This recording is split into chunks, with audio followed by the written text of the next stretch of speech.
morning, ladies and gentlemen. Welcome to Measuring Progress Towards Target 8.7. Thank you so much for being with us this morning.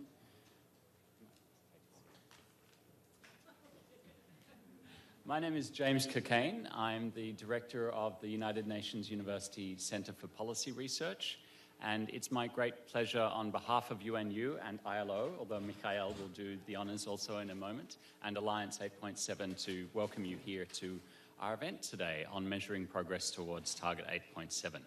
I think a good place to start this discussion is to remember what we actually saw states commit to in Target 8.7, and that was to take effective measures by 2030.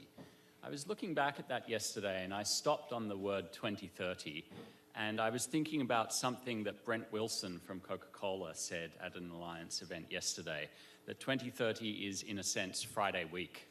Now obviously he was talking rhetorically rather than scientifically, but he clearly has a point.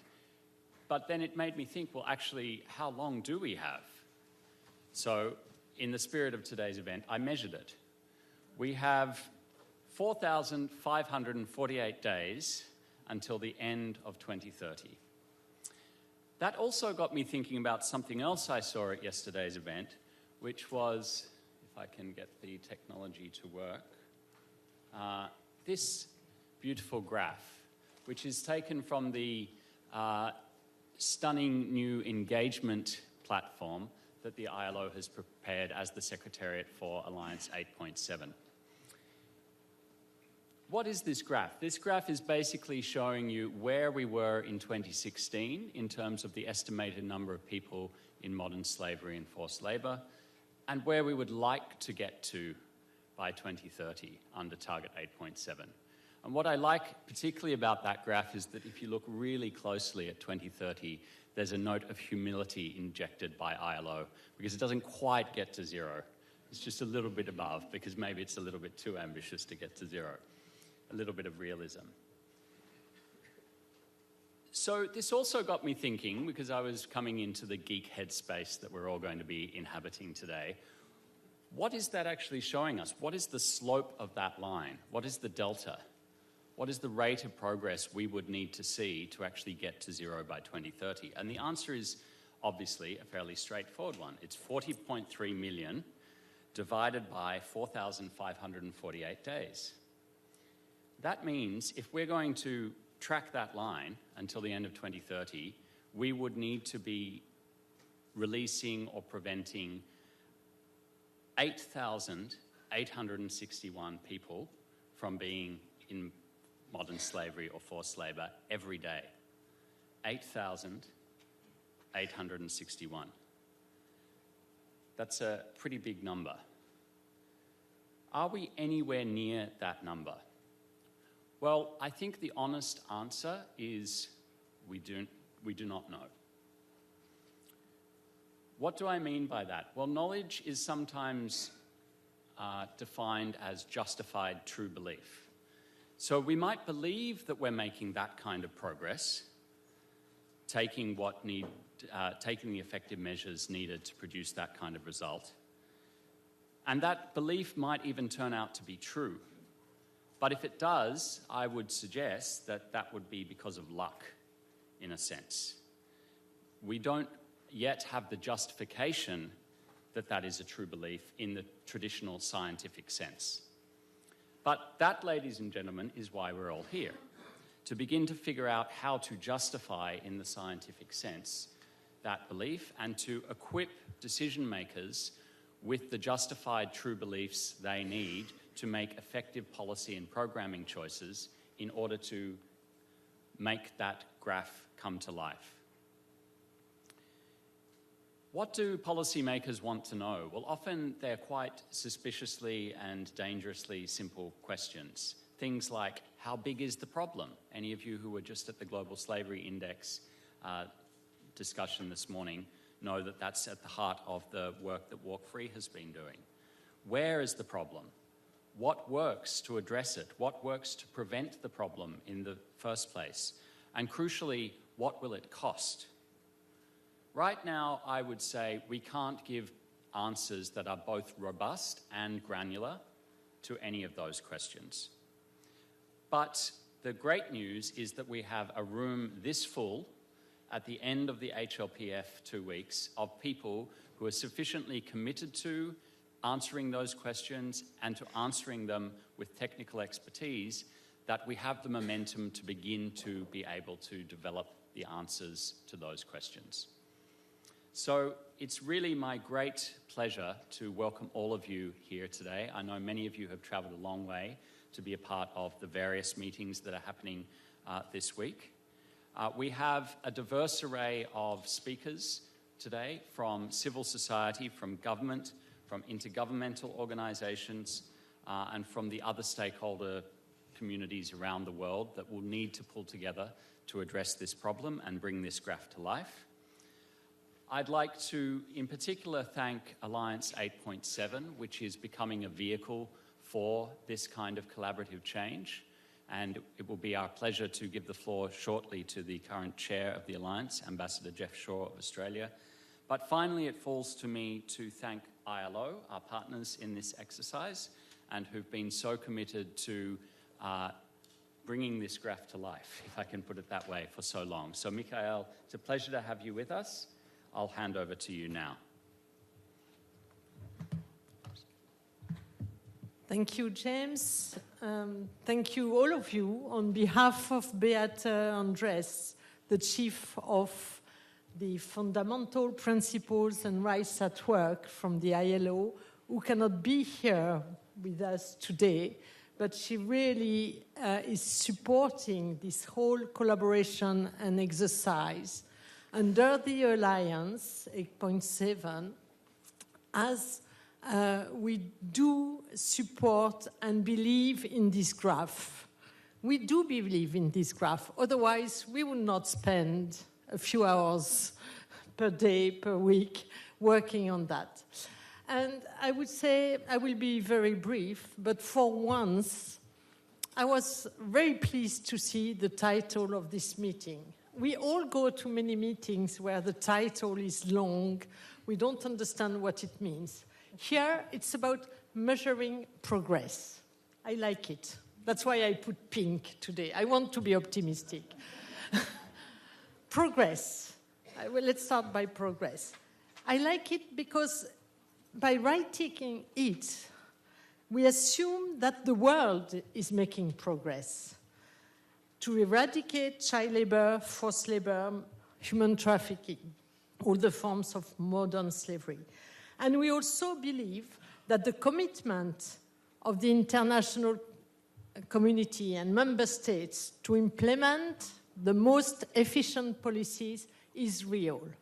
And we are here to provide them with tools, with knowledge platform, with data, to make sure that their commitment becomes reality. And the second word is measuring. I like it, James. You didn't write estimating. You wrote measuring progress.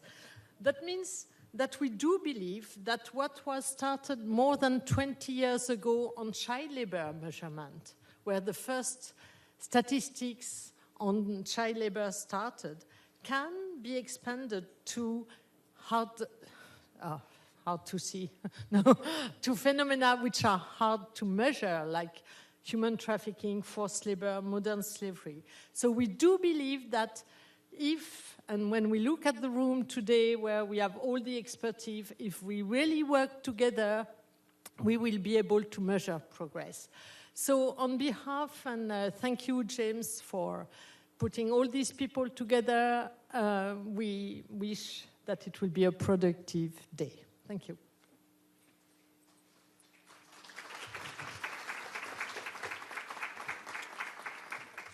Thank you, Michael, also for giving me the credit for both the title and bringing you all together, which really belongs actually to my team, who've been just fantastic.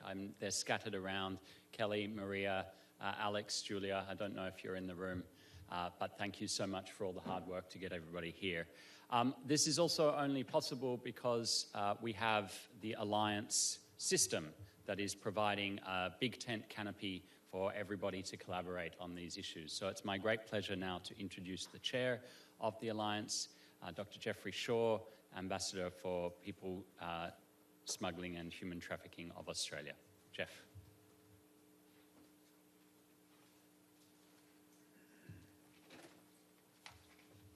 Thank you, James, and thank you, ILO and UNU for putting together this event. James, I like how you framed the question. I thought you were going in a different direction for a moment when you mentioned that policymakers like to have simple frameworks to work on. I thought you were just going to say policymakers are simple, which as a policymaker I have to agree, especially when I have a room full of experts, technical experts on some of the issues that you're looking at. And these issues are absolutely critical when it comes to the work that we're trying to do at a political level in trying to address the issues of modern slavery, forced labour, child labour and human trafficking. So let me first and foremost say it's a pleasure for me to have this invitation to be with you today. And I think that the issues that we're talking about, though they're widely outlawed across many parts of the world, the fact is that they still devastate communities today. I was at the launch earlier today by the Walk Free Foundation of the 2018 Global Slavery Index. And James, you mentioned the figure of 40.3 million people in slavery. We heard very powerful testimony of a survivor of human trafficking and forced marriage. And it really resonates with me as a policymaker, the need why we're doing this work and how urgent the work is. There has been considerable efforts to address these crimes, but clearly when you hear these figures and the stats that you just gave then, much more needs to be done. And I'm pleased to be part of the Alliance 8.7 as a vehicle for change, as a vehicle for helping bring together communities to address this issue and reach these targets. But to achieve measurable results, one of the key things, of course, is what the focus of the conversation today is, and that is credible data. It's essential for us as policymakers if we're going to make good public policy. Unfortunately, it's hard to find. Not only there's a lack of data, but also in relation to its quality, its type, its accessibility, and its comprehensiveness. If I take an example from my own region of the world, just 3 weeks ago in Sydney, I co-chaired with my Indonesian counterparts the senior official meeting of the Bali process, which brought together 40-odd countries from across the Indo-Pacific, as well as a number of UN agencies. And the UN ODC pointed out that their trend analysis suggests there's going to be an increasing amount of trafficking and forced labour in the Pacific. These are small island countries where even a small number of people in forced labour or child labour can have devastating impacts on society. But it's anecdotal. It's very hard to get prevalence data, and that's something that we're very keen to see, and that's just one part of the world. Accurate and transparent data management on trafficking and slavery is critical and remains a challenge for all countries.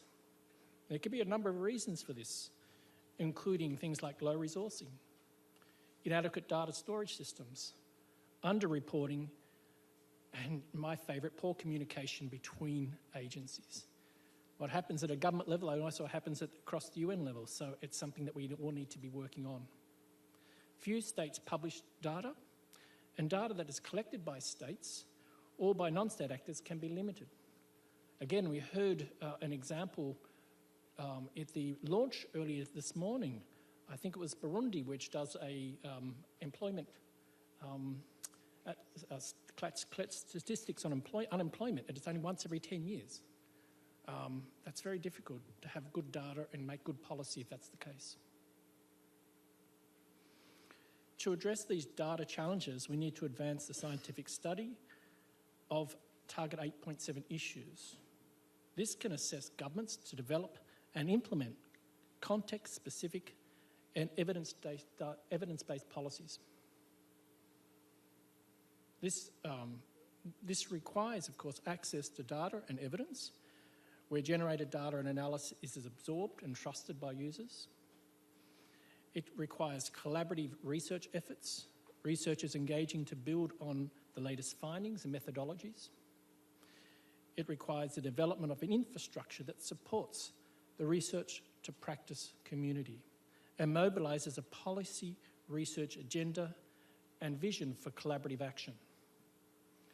In 2017, the ILO, IOM and Walk Free Foundation launched the 2017 Global Estimates on Forced Labour and Modern Slavery and Child Labour. Global estimates are vital products to help us understand the scale of the problem and to benchmark progress as we try to make more effective policies to address the problem. And as I mentioned, we also had the 2018 Global Slavery Index just launched today. The estimate's a starting point for all measurement discussions. The challenge is how we dig down to lower the levels and answer other key research questions and uncovered and highlighted by the estimates. The Delta 8.7 Alliance 8.7 knowledge platform can help. It aims to accelerate the generation, exchange and uptake of scientific evidence and knowledge to inform effective measures to achieve Target 8.7. It does this by bringing together the most useful data, evidence, research, analysis and news through an online portal and offline events such as measuring progress towards Target 8.7, today's event. The Alliance 8.7 has focused on some attention to improving data and knowledge management. But I think it's important to emphasise that it's not just about getting the data and research for its own sake. It's about creating a space, an enabling space, which can bring together researchers, experts, analysts, together with policymakers, so we can make better use, understand the data that you produce, make better use of that in developing more effective policy and legislative frameworks if we're to actually tackle these issues we're talking about. It's more, if you like, getting better bang for your buck. We all work in environments where resources are limited and seem to be getting less. But effective research and translation of research results into practical action is only possible with broad political support and effective international cooperation. That's why the Alliance, together with other initiatives supporting the development of knowledge and data sharing, are so important. They include the UK's call to action to end forced labour, modern slavery and human trafficking, with pledges of now of, I think, 63 countries signed onto it, and with Australia being a regional champion. The Buenos Aires Declaration adopted at the 4th Global Conference on Sustainable Eradication of Child Labour, which was held in Argentina late last year. And that noted the need to improve state data research and methodologies. Partnerships such as the 5.2 Global Partnership and the coordination bodies like the ICAP. To truly tackle exploitation, governments, civil society, social partners need to partner with the private sector. If I can just highlight a couple of things from my own national perspective. Just last month, Australia introduced new modern slavery bill into Parliament with the view to establishing modern slavery reporting. The requirement will impact, we estimate, over 3,000 large companies and other entities in Australia, and they'll be required to publish annual modern slavery statements detailing their actions to address modern slavery in their operations and their supply chains. In a world first, the Australian government also will lead by example by publishing annual statements on potential modern slavery risks in public procurement. The power of business to help combat slavery and trafficking should never be underestimated, and our legislation will provide a practical framework for transparency. The global trend towards supply chain transparency will encourage concrete behavioural changes from the private sector. Businesses that do not respond will suffer.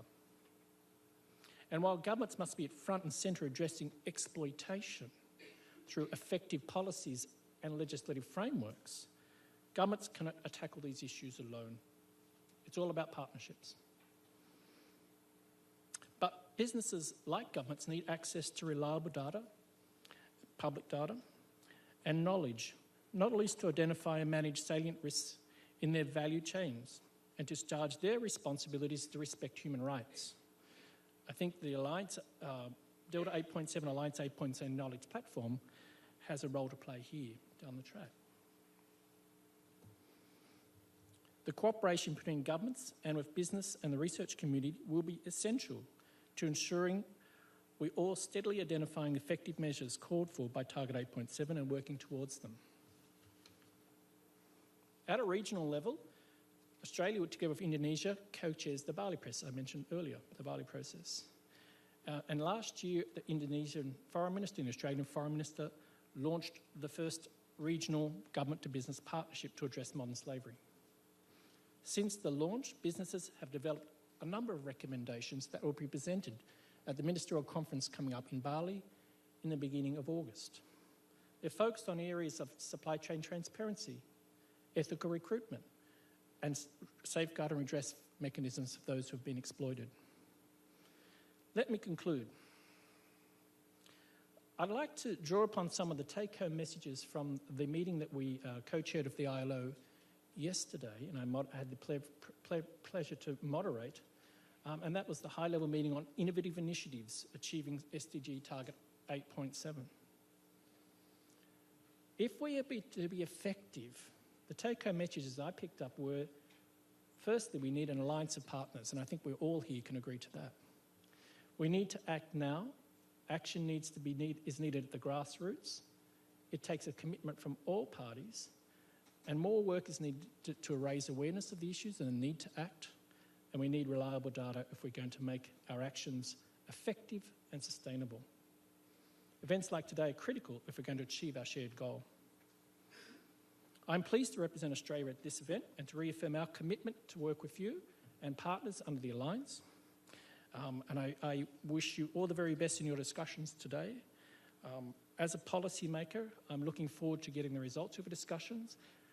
I know that it'll be very technical. Distilling it down to something pretty simple for policymakers will be essential. But I think it's something that we do need, and I wish you all the very best.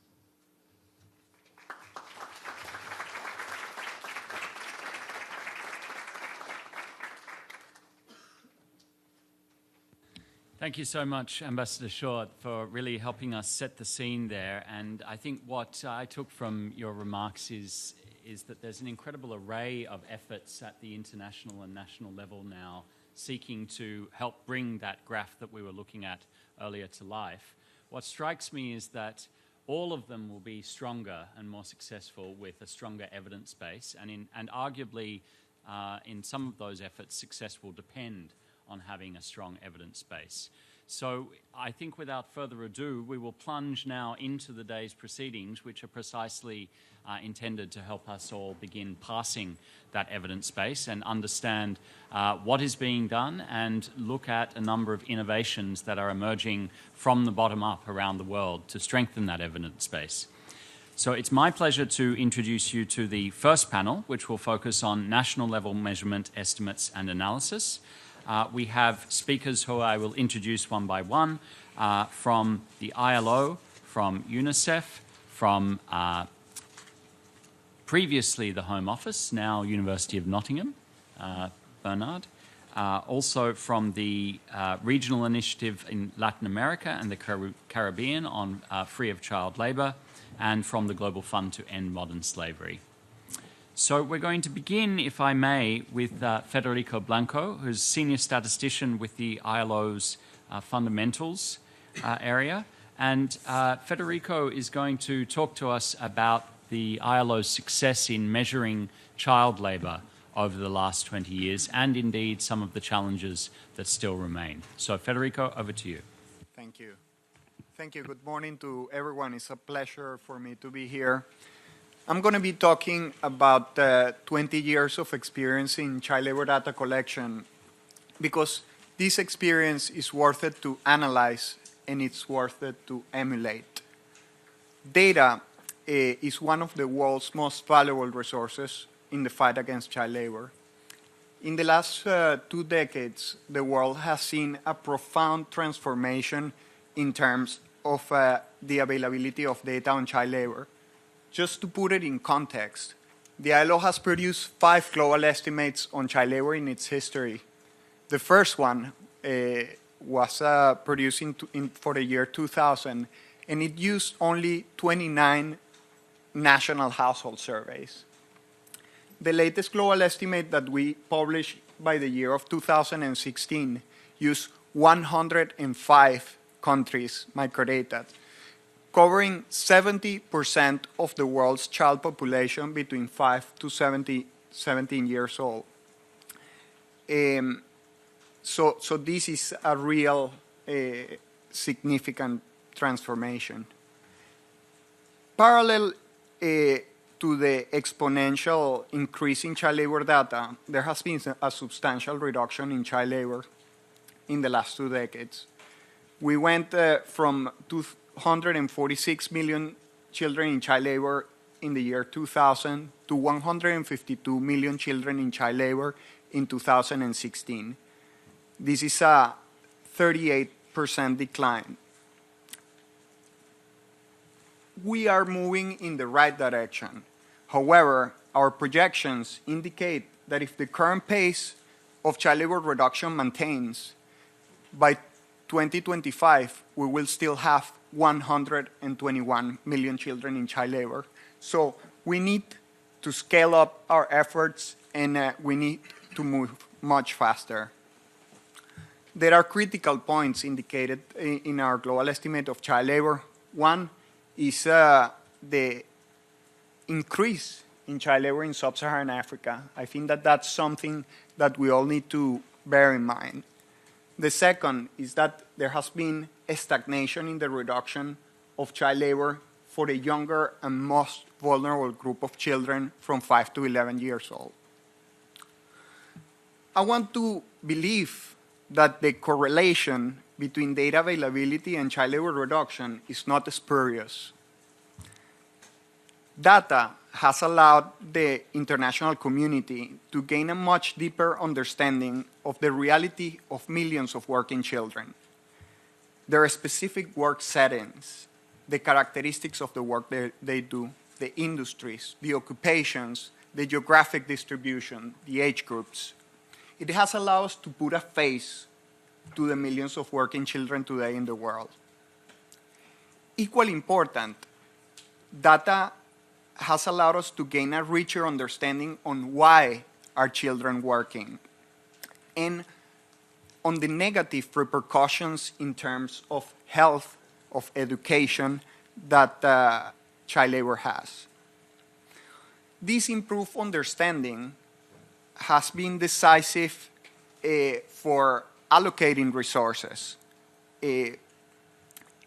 for effectively focusing our efforts and policies, and for assessing impact of programs and policies as well. From an historical perspective, the UN organizations have played a decisive role at the beginning of this story in boosting the collection of national representative data on child labor. Efforts such as the ILO's Statistical Monitoring and Information Program of Child Labor, SIMPOC, I want to mention that with the great support of many of our donors, and including the United States Department of Labor, the great efforts put in place by UNICEF in conducting the mix of other agencies such as USAID in conducting demographic and health surveys. However, now what we are witnessing is that national statistical offices have progressively included child labor data into their national statistical systems, and this is a great achievement. The main vehicle for this sustainability has been the inclusion of child labor modules or questions into existing labor force surveys, living standard measurement surveys. This is an approach that is very relevant because it guarantees sustainability, ownership, empowerment, and from the technical point of view, much larger sample sizes than what would be achieved by implementing standalone surveys. To give a rough idea, in the latest global estimates, approximately 52% of all the data we use was generated by countries themselves with their own funding. Nevertheless, I want to conclude by referring to some of the most significant challenges we face.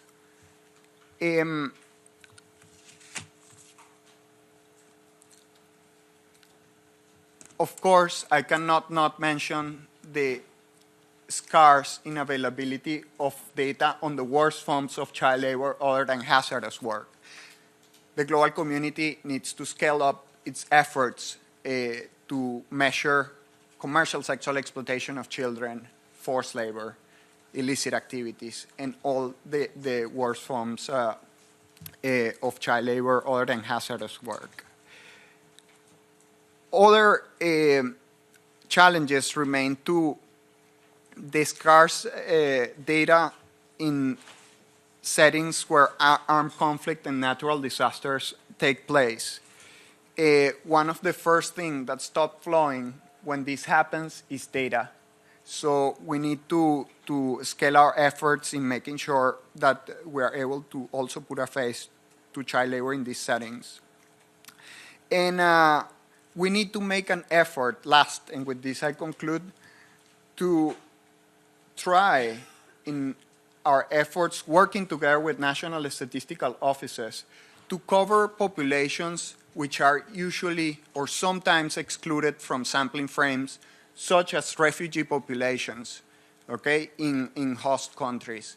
This is possible, is feasible, but it needs to define these refugee settings as statistical domains if we want to put a face to the situation of child labor in these areas. Last but not least, I would like to mention and strengthen the point that having methodological developments is extremely important. Having clear conceptual and statistical frameworks on how to measure child labor, forced labor is really fundamental. And in that sense, we have done we have contributed to that as an international community in terms of the resolution of child labor statistics by the International Conference of Labor Statisticians, now the work on forced labor. This is a work that we have to really focus and push, because without clear conceptual frameworks, it is impossible or much more difficult to measure. Thank you very much.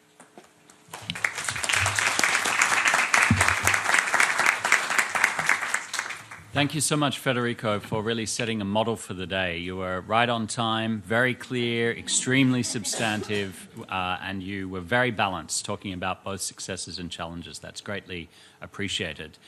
You were so respectful of time that there are two things I want to just elucidate for anyone who may be new to the topic. Why did Federico refer to 2025, not 2030? Well, if you go back to target 8.7, you'll see that the people around child labor decided that 2030 was too easy. So 2025 is the target for efforts to eliminate child labor. Or something like that. Maybe that's not a justified true belief in that or causal explanation. And why? And what was this little throwaway comment about the International Conference of Labour Statisticians and forced labour? This is very important. Michael, would you like to, in 30 seconds, explain what that has to do with the survey methodology Federico mentioned? Yes, but that will be the topic of my presentation. I will talk about ICLS. So I have 7 minutes, not 30 seconds. Excellent. Even better. Great. We're happy to do teasers and other advertisements along the way.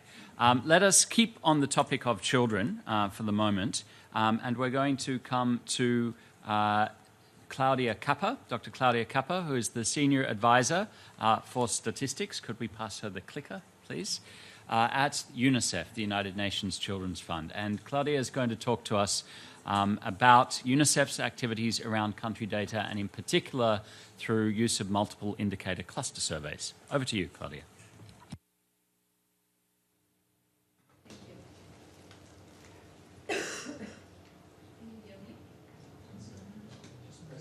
All right. Yes.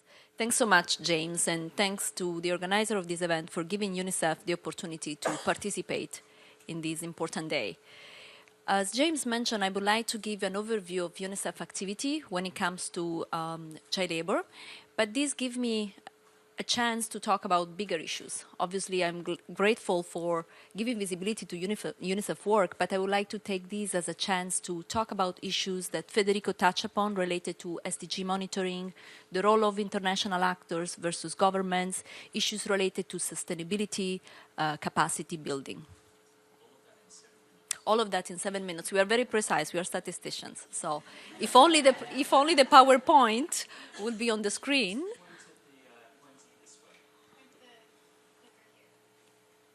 All right. So let's start with a beautiful UNICEF picture. Then let me go immediately into Emily. All right. I'm trying to point. Yes. Great. My hands are not that efficient. Okay.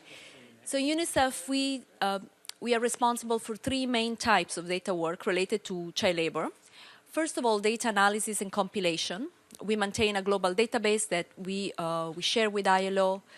We are conducting methodological work to fill the data gap and improve the methods that we use to collect data on child labor. And we support data collection through our multiple indicator cluster survey. Let's start with a quick overview of UNICEF global databases. In our presentation, Federico and I, they are very in sync because in the slide that follows, I wanted to show the increase in data availability in UNICEF global databases.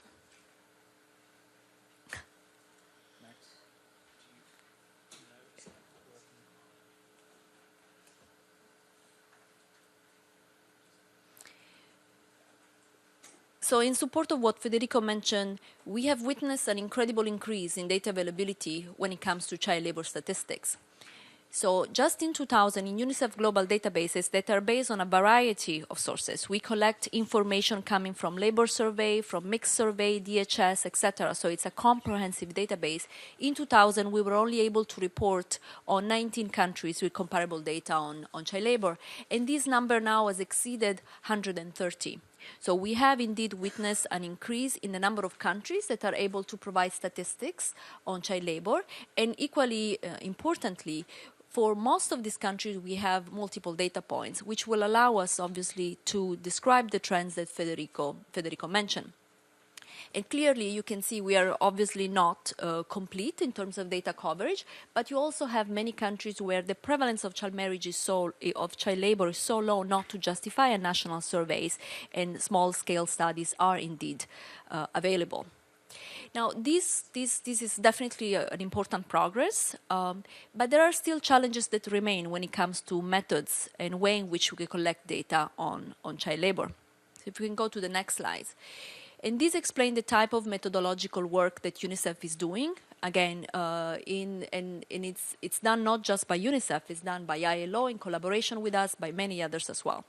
First of all, there are still differences in the way we collect child labor data.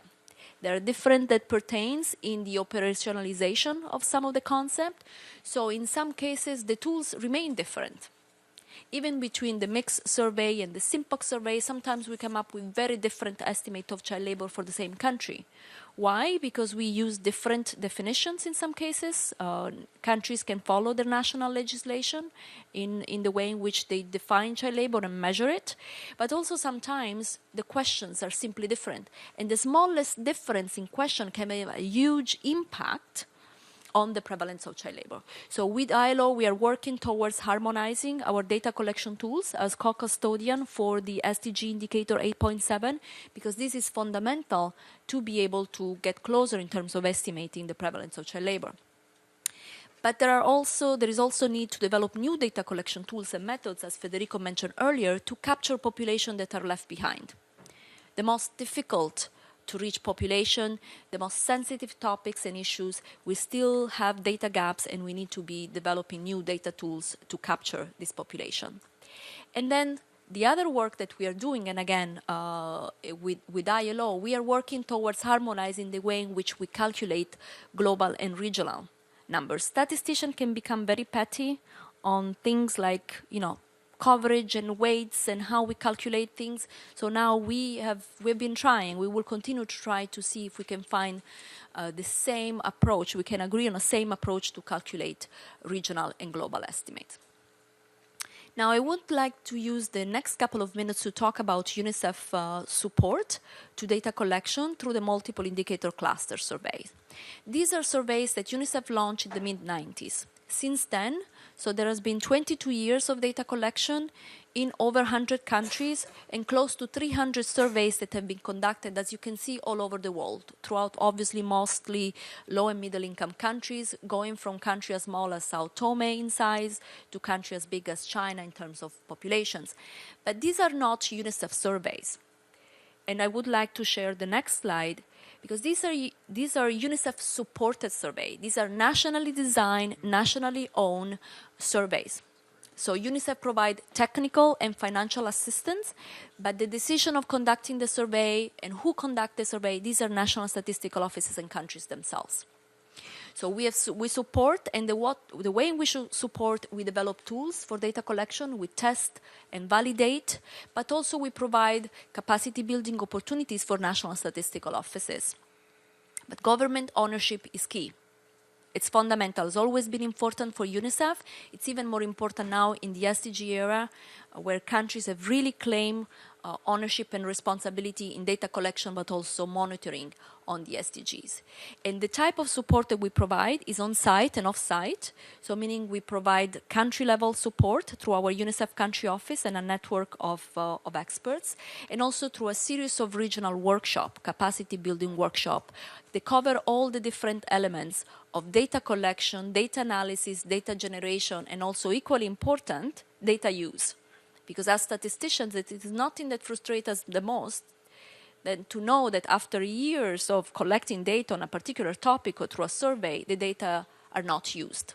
They're not interpreted, they're not understood, they're not communicated properly, and they're not used. Currently, the standard questionnaires that are offered as part of MIX cover 33 global SDGs indicators, and over 100 indicators in total cover very different aspects of well-being. And that's a strength. When child labor questions are included in multiple indicator surveys like the one that we support in UNICEF, it allows you to analyze child labor together with other important indicators and understand who are the children who are most likely to be in child labor, and how this child labor impact education or health or many other characteristics of children.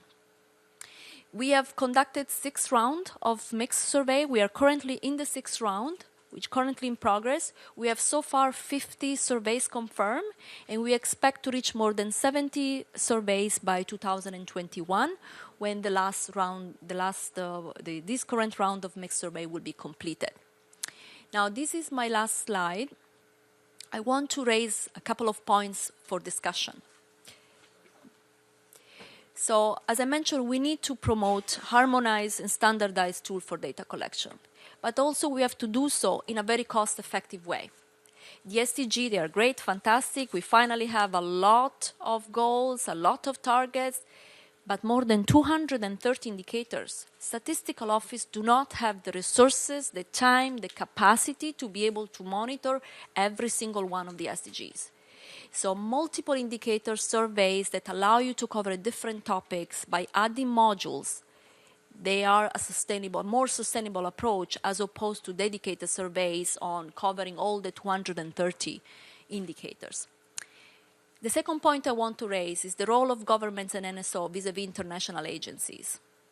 My wildest dream, and the dream that I know I share with Federico, is for us to retire very soon because we will become useless.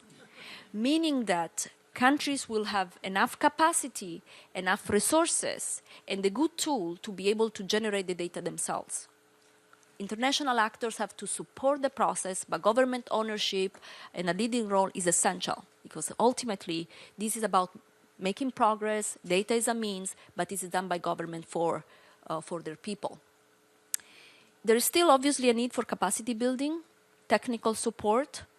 This is clearly something that is undeniable, especially now that the SDG has expanded the topics. So we have new issues to the table, which also means new issues for the measurement side of things. So definitely there is a continued need for capacity building and technical assistance. And I want to finish with a mention to resources. We're obviously grateful to the donors that have provided funding. Obviously, we need to cooperate and collaborate so that we use the funds more efficiently.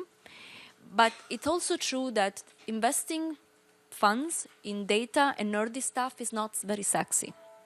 So we still struggle sometimes to make the case for providing enough fund for developing methodologies. And the development of a tool and a question is something that requires a lot of work and a lot of resources. It's not as easy as developing questions in front of the screen, me in New York, Federico in Geneva, and then we go to the field in the middle of a cocoa plantation and we think that the question will work. They won't. So it have to be tested and validated. This requires time and resources. And I'll stop here. Thank you.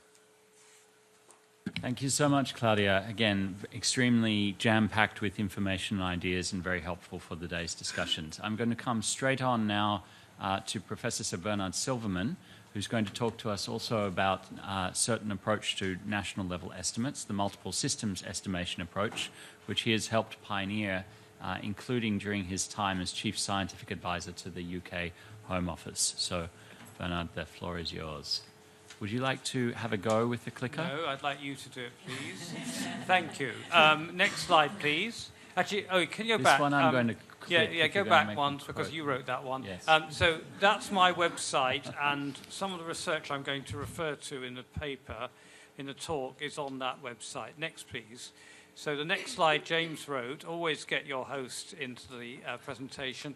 And the point is, things James has already said, it's hard to measure modern slavery, but without good data, nothing will happen, and that's why we're here.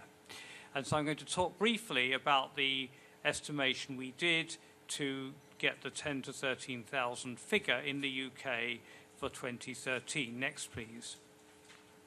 So the way it worked was this. Many of you will know, but I'll just briefly go through the work we did. You can... there's a thing called the strategic assessment, which collects data on victims from various different sources. And what we did was to group those sources into 5 lists: local authorities, NGOs, government organizations, police forces, and general public. And then we looked at what, if we go to the next slide, we looked at which, thank you. Now, yes, this slide shows the results. So what that says is you look at which cases occur on which lists, and you have to trace every single case and find out where you found out about it. And then, for example, the first shaded column shows that 695 cases were only on the GO list and not on any of the others. Further along, 11 cases occurred on the PF and GP lists, but not on the other 3. And further along, one case appeared on the first 4 lists, but not on the last. So what you then do, and what you want to know, is what's called the dark figure, which is the number of cases that didn't appear on any lists. And you use a mathematical approach to fit a model to that table, and you can thereby estimate the dark figure. So if we go to the next slide, I might say that I was asked by the Home Secretary succeeding Theresa May how we did all this, and she said, "Oh, you used algebra." And I said, "Yes, that's right." I said, "What, you mean as opposed to just making a figure up?" She said, "Yes, that's right." So we didn't make a figure up. We used a mathematical model based on actual data to get from the cases we knew about to the cases that we didn't know about. And that figure, that work, had enormous impact in the UK's political and legislative process. And in fact, it's why, for some reasons, we're here today. I would say that the reason it did is it brought to public attention why this really mattered, and it basically became a benchmark for the focus of the mind of the legislators, the policymakers, the people who are in the position to do anything onto the problem. So it's not just the number itself that matters, it's the fact that you can get a rigorous, scientifically based number. Now, there is an issue, which is that the exact mathematical way you choose the model can substantially affect the results. and so some professional judgment is needed. And if you blind use one particular algorithm, you can get an estimate twice the size. And this behavior is absolutely typical of data collected in this area. So in the paper I referred to, I've applied a whole slew of different methods on a number of real data sets. So I've taken real data sets like this one, like one collected in the Netherlands, in New Orleans, and also data on Kosovo, which was on deaths in conflict, not on modern slavery. And I've applied several different methods, and you can read about that. And you can get different answers. Some methods are a little unstable. We need to be honest about that. Next, please. So, no, that's it. So what I would like to plead for is that, first of all, we need to work through a standard open source methodology so that the method can be more widely applied. And that actually gets back to something Claudia said about developing methodology in the public domain. I think we need to figure out ways of putting all data into the public domain without compromising anonymity and security of victims. And the reason is that if you put all your data in the public domain and your methods, including the code that you used, first of all, that by the way, is standard practice in the physical sciences nowadays. It means, first of all, people can check you got it right, but more to the point, it means that researchers you don't even know can build on your work and do better, and it won't cost you a single penny in any currency because they'll do all the work themselves. So putting data and methods out there is a way of getting free resource, of getting a larger and more expert community, and so on and so on. So to close, I would say that as with climate change, it will take a long, long time before we really get a fuller understanding and figure out exactly which methodologies are genuinely useful. And I think as with climate change, we've seen there's been a lot of difficulty there. There was originally about the public, about open data and open research. So I would plead not just for data and research. The takeaway is we must have open data, open research. And I very much hope that, for example, as the Global Slavery Index moves on, we'll be able to see the data that was used, the methods that we use, and the exact computer programs that we use so that everybody can build on that. Thank you very much indeed.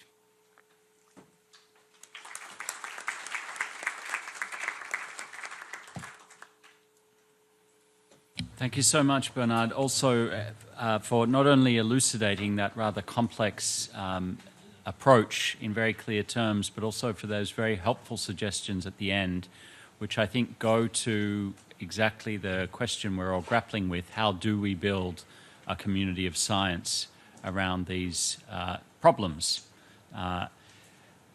We now come to Maria Claudia Falcao, who in a sense is doing exactly that, helping build a community of science between researchers and policy actors in Latin America. And she's going to tell us about the child labor risk identification model and the regional initiative Latin America and Caribbean, free of child labor. Maria, would you like to brave the clicker, or I will keep going, doing my best. Thank you, James.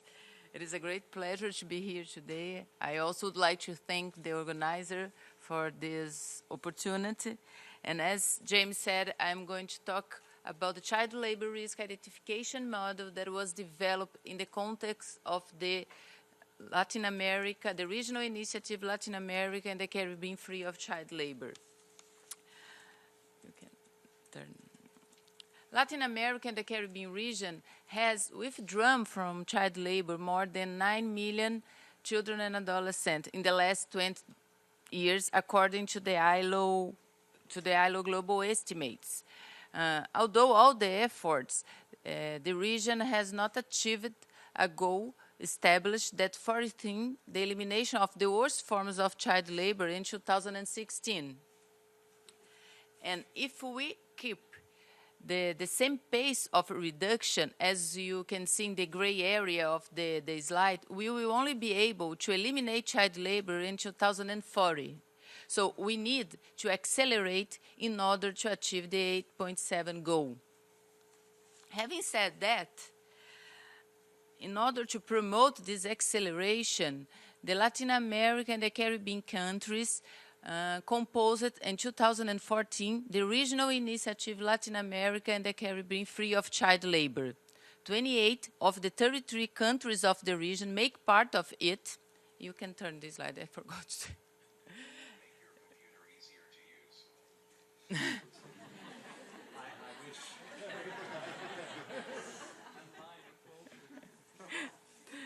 So, currently 28 of the 33 countries of the region make part of it, with representatives from the governments, workers, and employers. So, and this child labor risk identification model was developed under the Regional Initiative Latin America and the Caribbean Free of Child Labor. It is, you can turn, it is a statistical model that identifies the territories in the country that are more vulnerable to the occurrence of child labor. It was developed by the ILO and in partnership with ECLAC, that is the Economic Commission for the Latin American. More than identify, it also estimates the risk indicators, the weight of the risk indicators that lead such territory in a country to be more vulnerable to child labor than others. And within this, it is possible to propose sectorial actions in order to promotion effective actions in the territory to break the child labor trajectory. And how does this model, and how we implement this model? This model is implemented in 4 steps. In the first step, the country identifies the risk indicators, the variables that they believe lead to the occurrence of child labor. It is important to highlight that only indicators that could be measured by the country and that could be disaggregated by the local level should be chosen. Then, in the second and in the third steps, the model is developed and applicable in the country according to the country's reality. And in these steps, it's very important to involve the statistical institution of the country in order to get their validation on the model, as it is a statistical model, and also the governmental institutions. And then, in the last step, the model estimates the territories that are more vulnerable to the occurrence of child labor and which of the risk indicators that were identified by the country in the first step lead those areas to be more vulnerable than others. Here we have a table only to show with the risk indicators chosen by Colombia, Argentina, and Peru. When you compare, some are equals, but others are different. In the case of Colombia, as an example, for example, Colombia has chosen the percentage of municipalities with conflict incidents, while Argentina and Peru did not, as it doesn't make sense for them to choose this kind. So it's only to show that the model is completely adaptable to the country's reality. And what do we get from this model? Here we have an example of the model that was applied in Brazil. You get geo-referenced maps. So in the first map, you have all the states of Brazil, and the greener states are the ones that have more vulnerability to the occurrence of child labor. But if you want, you can have the vulnerability of each of the municipalities of the country. In the case of Brazil, that we have more than 5,000 municipalities, you have in the second map all the vulnerability of all those municipalities. But if you want to analyze just a part, just an state, here I took the Rio de Janeiro state, you can analyze this specific state, and for example, the dark blue municipalities are the ones that are more vulnerable to the occurrence of child labor. So effort should put on them. And also, another thing that we can get from the model is that the model classifies the municipalities of the country into 3 categories: the high, medium, and low-risk municipalities of occurrence of child labor. And it also indicates the average of the risk indicators of the municipalities classified into the 3 categories. For example, in Brazil, we have selected a risk indicator as the percent of rural population. So you can see there that the high-risk municipalities have 40% of rural population, while the median, 37%, and the low-risk, 22%. So when you think about strategies to the municipalities with high risk, you should think about public policy specific for the rural population because it influences in child labor. Another thing that we are developing a platform in a way that everybody could access the information, the data generated by the model. And finally, we can say that the principal usages of the child labor risk identification model are to promote the national appropriation and the utilization of the public data by the country, to focus the intervention, to promote, to strengthen the dialogue in the territory, in the field. And for me, the best part is that to spend time and financial resources on the right strategies, helping to accelerate the eradication of child labor and reach the 8.7 goal. That's it. Thank you. Wonderful.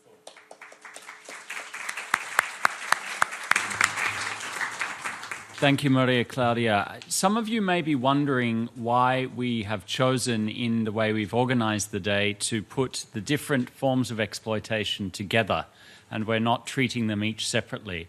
Well, I think you saw in that last presentation a hint as to why. We think there is a lot to learn from across these different silos, if I can put it that way.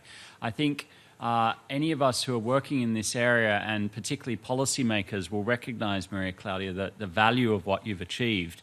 I think those of us who work in the area will also recognize just how hard it must be to put something like this together that involves so many actors and brings in and creates buy-in from so many different stakeholders groups. So it's truly impressive, but it also, of course, raises questions about how we replicate this kind of model in other geographies or to deal with other forms of exploitation.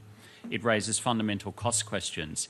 And I'm very pleased on that note to be able to turn to Jason Wendell, who is the Director of Strategy and Programs at the Global Fund to End Modern Slavery, who's going to talk to us about some of the thinking that the Global Fund has been doing precisely to try and think through some of these questions about scale and innovation. So over to you, Jason. Thank you very much. And we're delighted to be working alongside many of you in this room. The Global Fund, in case you don't know, we're a somewhat new entity in the space. We're a public-private partnership focusing on ending modern slavery by making it economically unprofitable.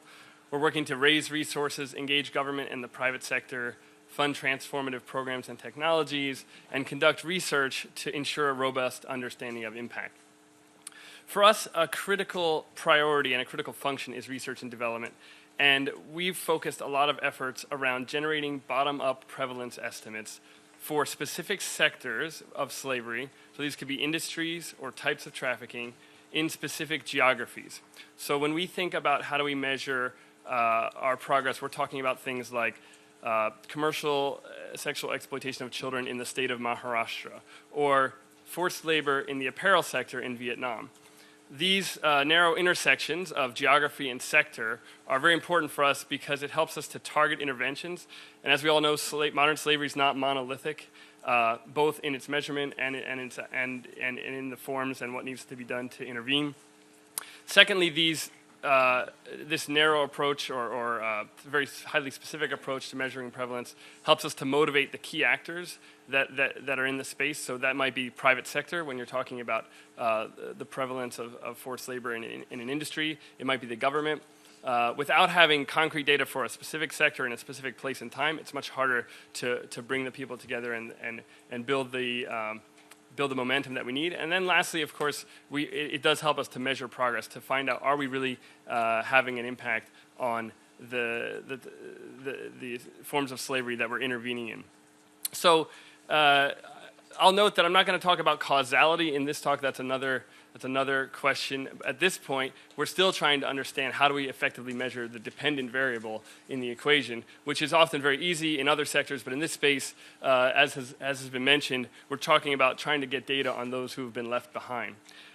So there's some good work that's been done already getting these types of sector-specific prevalence estimates as early as the UN Sentinel surveillance studies in Cambodia, 2009, 2010. A lot of studies that the International Justice Mission has been publishing. They did one on the Thai fishing sector. They've been looking at bonded labor in certain states in India. The Freedom Fund is making progress in this space. I believe they're working in Bihar. So the space is really increasing in efforts to fill these gaps, but the gaps are continue to be very large. And one of the key challenges is the cost to conduct these types of specific prevalence studies and the time that it takes to do so. So we reached out to dozens of stakeholders working in this space, and we came up with an estimate that the average cost for a single data point, a single baseline study is 200 to 500,000 USD at a time of 15 to 24 months, roughly speaking. Of course, there are studies that go outside of this range, but this is what people are telling us. This is what it takes to do these. That, especially taking that period of time, makes it very hard to align this type of prevalence measurement to funded interventions to reduce the prevalence of modern slavery. And the cost, if you look at it as a ratio of the amount of funding going into this space, is very high relative to the amount of funding for programming. And so you'd be talking about spending large fractions of a program's budget just to measure prevalence. So at the Global Fund, we are looking to reduce the cost and time by almost an order of magnitude if we can get there. And we think there's three ways that we're going to do that. Firstly, we're going to bring more cost-effective estimation models. We're going to be looking to innovate around that, bring new approaches into the space. Secondly, we want to make extensive use of mobile technology. And thirdly, we think there's some cost savings and efficiency gains around division of labor within measuring prevalence and getting to economies of scale. I'll talk a bit about an example of one of the new methodologies we're working on, but with regard to these other 2 points regarding technology, the penetration of mobile phones, even among the poorest, creates an opportunity. In certain segments of forced labor, we've found that even people that are in forced labor conditions are still retaining mobile phones, which sometimes creates an opportunity to access them directly, especially, for example, internal migrants in India. For literacy challenges, interactive voice response technology has really gotten a lot better in the last few years, as well as technology-based survey templates, so templates that you can create and have local enumerators bring into the field. So all of these things give us opportunities to reduce the cost. With regard to division of labor, we think that we can separate the design of studies, the data collection, the analysis and reporting, and work with international, for example, technology partners alongside of local research partners and then dedicated methodology partners. And by allowing different partners to play the role that they're best at, we can really increase the efficiency and reduce the cost. So I want to talk about one new methodology that we're piloting that we think can really be useful in the space and talk about a pilot we're doing right now in Vietnam in the apparel sector. This is the network scale-up method, which is not a new methodology. It's been used in the field of public health to identify hidden populations, people at risk of HIV/AIDS. These could be, for example, intravenous drug users or people who exchange sex for money, hidden groups that it may be hard to access directly through surveys. This method, NSUM for short, surveys the general population rather than trying to get direct access to the hidden population. So some of the costs of respondent-driven sampling, where you have to basically use snowball methods to get to the hidden population, we can step around those. Again, all of this is for certain sectors. Not every sector of slavery is the same, and not every prevalence measurement methodology is appropriate for every sector. But there's cases where you can conduct a general population survey, and NSUM is based on asking the general population, how many people do you know in the hidden population, and then attempting to size their personal network. And that's done by asking them, how many people do you know in a series of known subpopulations? So for example, how many women do you know who had a baby in 2017? Or you might ask about a hidden population, how many drug addicts do you know who have ever taken drugs by injection? Or in our case, how many people ages 15 and older do you know who sew garments for more than 10 hours per day and whose wages are regularly withheld? By pulling together an estimate of the ratio of hidden population to the respondent's personal network, you get a multiplier that you can then scale up to understand the potential hidden population as a ratio to the general population. There are, of course, always challenges and biases to address. So transmission bias is where I may know someone who's in a hidden population, but they might not be telling me that they're using intravenous drugs.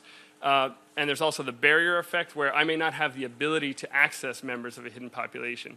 However, there are statistical approaches to correct for these.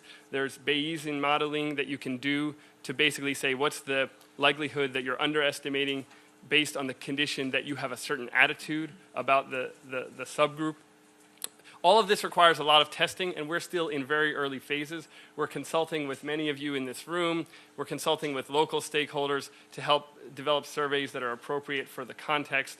But right now we have gotten IRB approval from the Vietnamese government and from the University of Singapore, which is our methodology partner in this Vietnam pilot. And we're working with IST Research, and actually 10 days ago we started this pilot study. In 10 days, we've been able to collect 800 face-to-face surveys. In the last 48 hours, since we've been live on Facebook, we've collected 300 web-based surveys. Vietnam creates a really interesting opportunity because more than 50% of the population of Vietnam is using Facebook. And so you can actually use Facebook, which will do a randomized ad for the survey. There's a small incentive paid for people to take the survey. We believe this can really reduce the cost of collecting this data.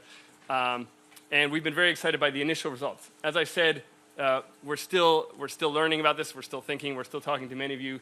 Even on this panel, Dr. Silverman's been helping us. We're very excited, though, because we think that we can start to really pick up populations that have been hidden. One of the good things about the NSUM method is that you can repeat these general population surveys. You don't have to survey the same population, and so you can understand trends in prevalence just by doing another survey of the general population.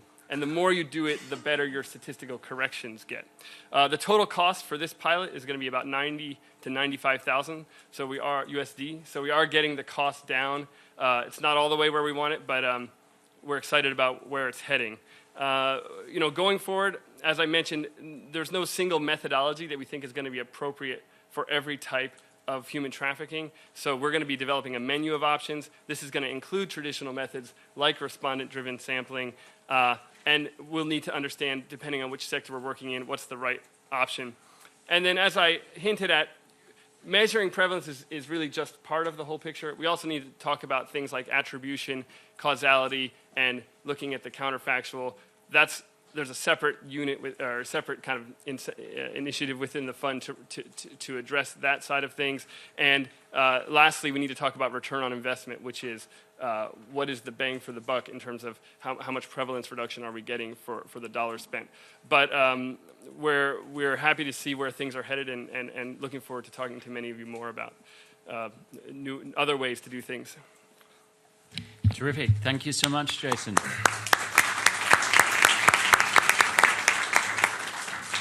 Well, as I think you can see, everyone, there's a number of very interesting things going on, even just on this first panel, before we come to the second, third, and fourth. We have about 25 minutes left now for interactive questions and answers. I will happily collect a few questions at a time and then come back to the panel.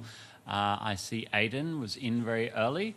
Anybody else who would like to ask a question, please just get my attention one way or another. You're welcome to press your microphone button and that will light up your microphone as green, which will put you on my wait list, or you can just use the old-fashioned method.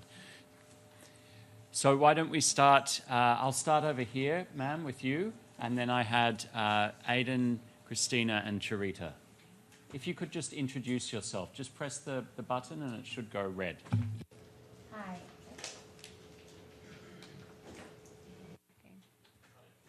Oh, it's on? Okay, great.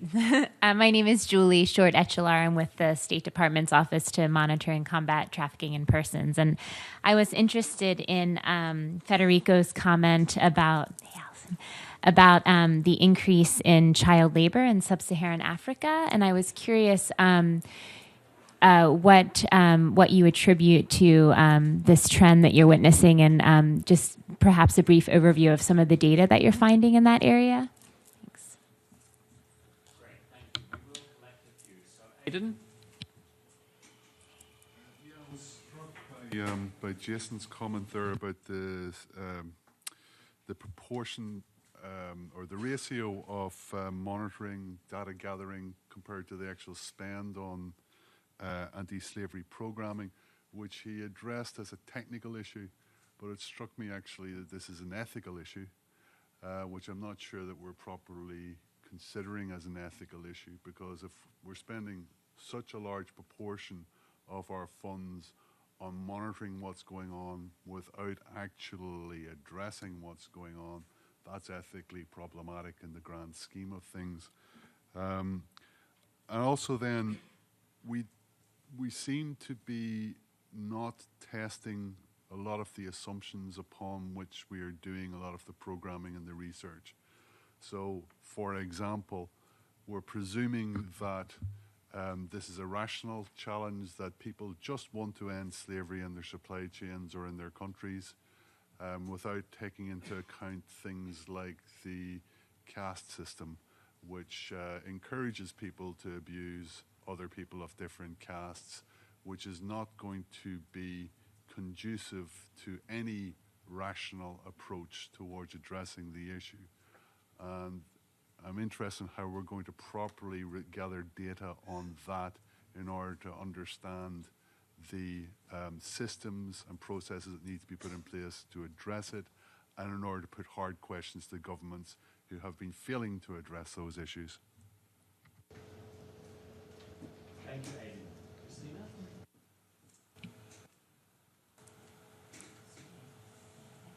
I'm Christina Kangaspunta from UNODC. So this is actually it's a comment and probably a question also to Bernard on the multiple systems estimate, since we have also done some of those estimates specifically in the Netherlands, and I would like to discuss the policy impact of that MSC. And the findings of that. So we have had very good policy impacts, for example, in the Netherlands when we did the MSC with different categories, so that we actually then could find out which part of the population who have been victims of trafficking, which are the most non-visible, so invisible, so that nobody has detected them. And in the Netherlands, this group was girls, between age of 12 and 17 who have been sexually exploited. So this actually generated a policy, or actually an impact at the policy level immediately, and also at schools. They started to consider how how girls could be informed and how this issue could be changed.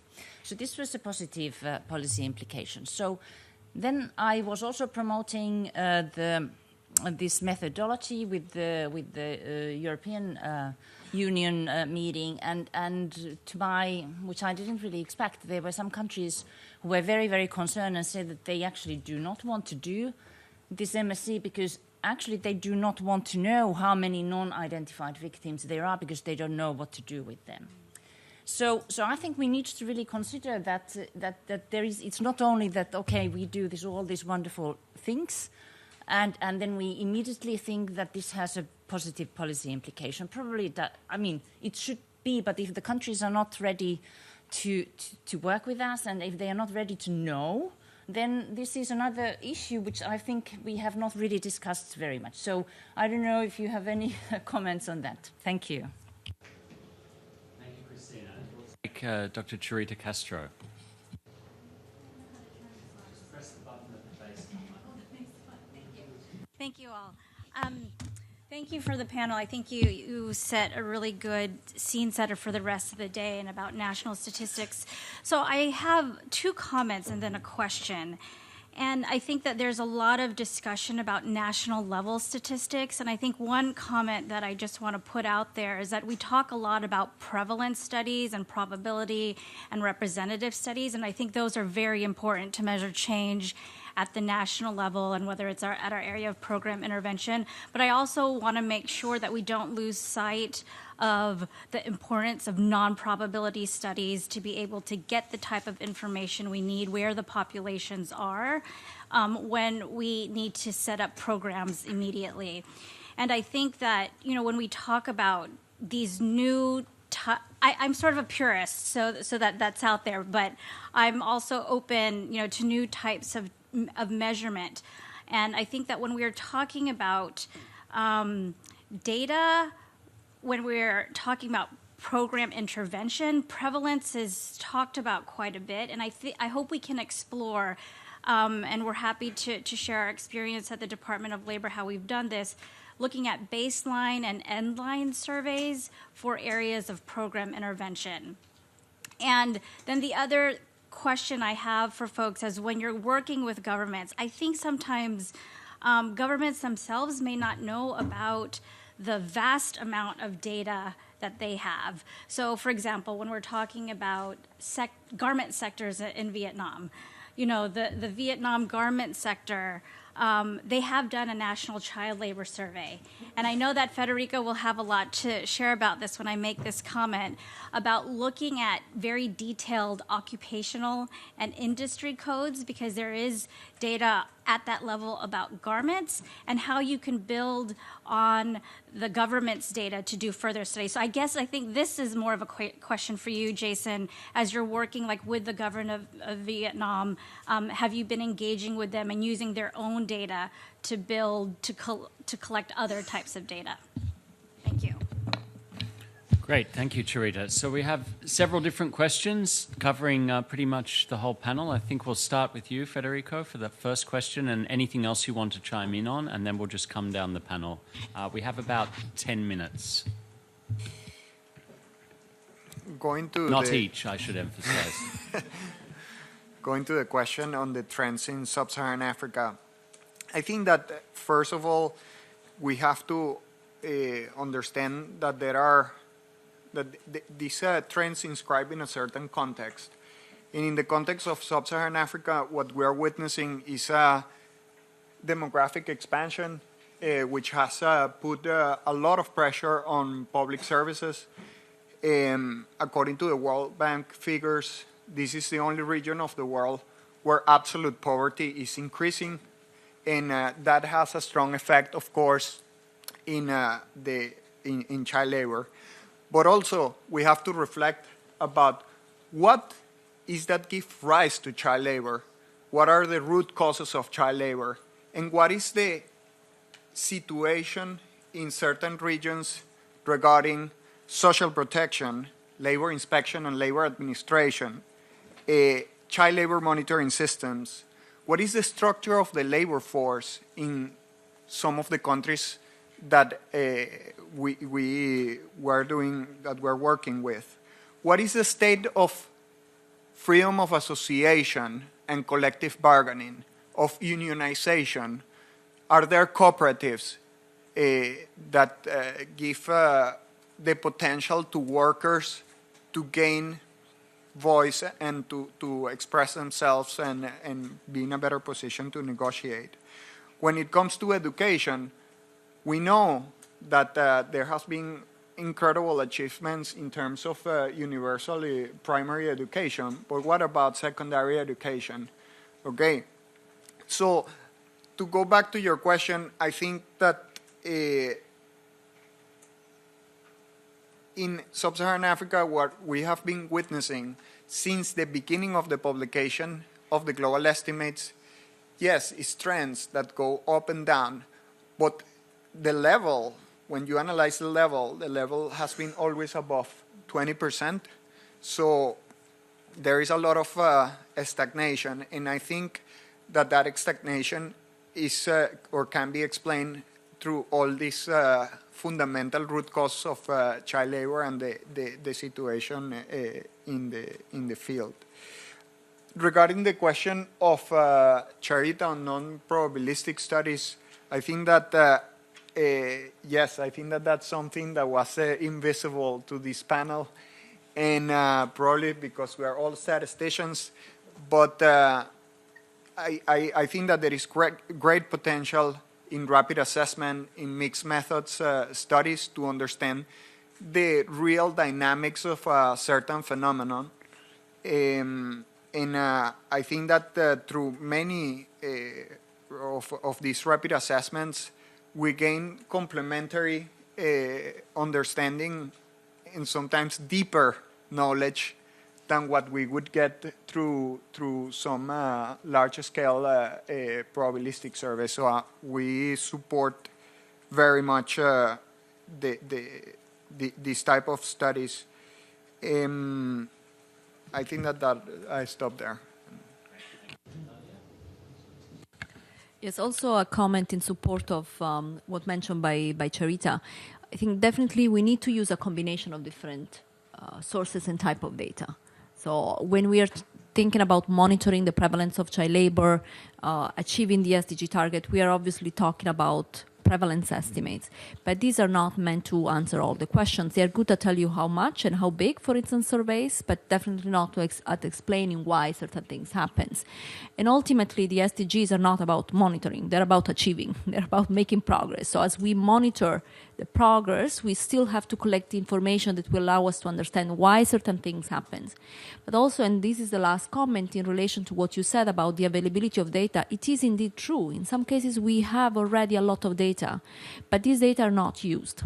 Is it an issue of capacity? It's an issue, obviously, of dissemination of the information, but also, what type of data do we actually have? Do we know what interventions are most effective and what works under which conditions? Probably this is also where we need to invest. Because, of course, it's important to know if it's 40% or 20%, but it's equally important to know what is shown to have produced impact.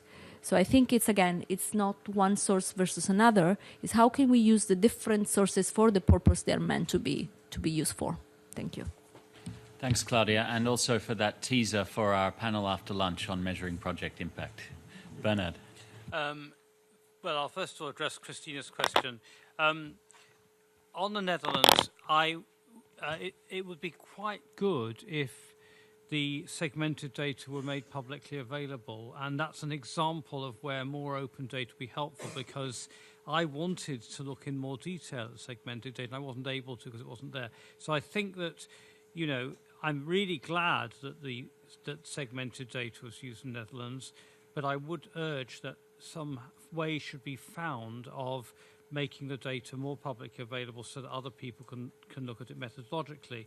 On the issue of not knowing how many victims there are, no country nowadays would not produce, say, death rate data or something like that. So I think we just have to shame people. We have to say you wouldn't refuse to produce population data. And I think you wind back to 19th century and you say the availability of medical data on all sorts of things had made enormous differences to things like public health. And you shouldn't be ashamed. And part of being a good government is providing good data and having good statistics, objective statistics which aren't biased and so on. And I think we've just got to keep pushing at it. But it's a really good point and quite a shocking question that you asked. And finally on Charita, again, data of all kinds is worthwhile, provided it's properly documented and explained what it is. Often so-called random data isn't really random anyway. And so it may be that the different kinds of data are not as different as we think. But I think again, it's a plea for the data to be put out there for it to be properly explained and documented. Because actually, if I go back to my talk, the National Crime Agency, when they collected the data that we used, had no idea that the data could be used in the way that we used it. They just didn't know. And in fact, they need a lot of persuading to let us know enough about it. So thank you very much for pointing out the need for other kinds of data. When we talk about prevalence, that's just a surrogate for understanding, knowledge, information, and all different kinds of knowledge are going to feed in. I'd like to thank you both very much for your very helpful questions. Thank you. Thank you, Bernard. I'm going to use the chair to just pick up on something you said, and also in case others don't want to answer Aidan's question, which I think was an important one. Go right ahead. It was about the ethics of spending money on finding things out rather than doing something. No, that's a misrepresentation.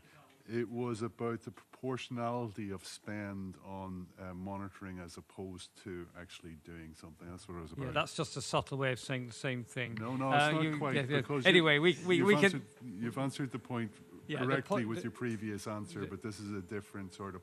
The point is that it's not disproportionate to monitor things because you need to know whether your intervention has been effective.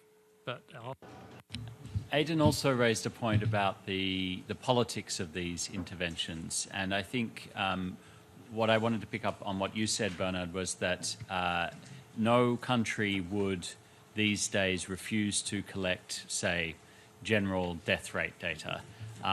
That may be true, but it may well be that certain countries or certain elites in countries do not want the rents that they accrue from their hold on certain economic systems to be identified. And as we go deeper and deeper and beyond the general prevalence and more into thinking about drivers, vulnerabilities, causation, and change, we are not going to see a nice ski piste down from 40.3 million to 0. We're going to see many bumps, many ups and downs, and we're going to see considerable political resistance to these, to the change that this data is ideally going to help underpin. Now, that actually is a way to segue to you, Claudia Maria, if I may, to add, Maria Claudia, if I may add a question as well, which is, how do you do it? How have you got 20, how many countries are involved in this initiative that you're... 28 countries. How do you get 28 countries to agree to a process like this? What's the secret sauce? What can you share with us about how you politically, let's take these political questions seriously. We're going to be having technical discussions all day, but we have to recognize these are political interventions as well. How have you managed to generate that kind of momentum across 28 countries? Well, it starts after the third conference that occurred in 2013 in Brazil. And when we realized that we are not going to reach the goal of the elimination of the worst forms of child labor until 2016. So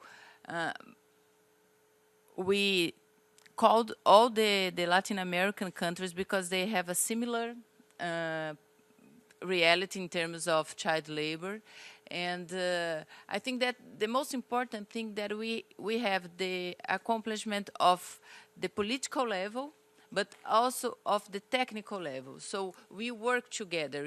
We have a letter that was signed by all the Ministers of Labor of all these countries, but we also work with the technical people that deal daily with child labor issue. And we meet every month virtually. We have a work plan. Once a year, we have a presidential meeting that we define the main actions. And the most important thing is that the initiative proposes some strategies to the countries, and the ones that want to get this could use this strategy proposal. So in terms of the identification model, we have 6 countries that have already implemented it. So we propose a lot of things to the country, a lot of strategies based on their reality, and the ones that are interested could deal with this. I only have a quick comment on Charita when she said about the data, that the government doesn't know about the data that they have. In the case of Brazil, this is perfect, because in Brazil, we don't have any problem with data. We have a lot of data, but they don't know that they have this quantity of data. And sometimes we have a problem because what we are trying as ILO office in Brazil is trying to build in capacity to the government to use the data that they has. But sometimes what we get, no, but ILO is saying it's not true. No, it's your data, it's not ILO data. The only thing that we are doing is try to analyze the data that you that you have. So it's an interesting point that maybe sometimes we have to build in capacity on them to how to use the data that they have. Absolutely. And again, we have a lovely teaser for actually the last speaker of the day, who's sitting behind you, Luis Fabiano de Assis, who will be talking about the incredible observatory that has been built in Brazil precisely to make use of this, in a sense, well, it wasn't hidden, it was just fallow government data that was not being exploited, and the incredible analysis that's coming out of that as a result of the work that Luis, Tiago, and others are doing in Brazil. So please stick around for that highlight at the end of the day. Last but not least, Jason. Thank you. So thank you firstly on the question on the ethical issue of the ratio of spend on research to programming.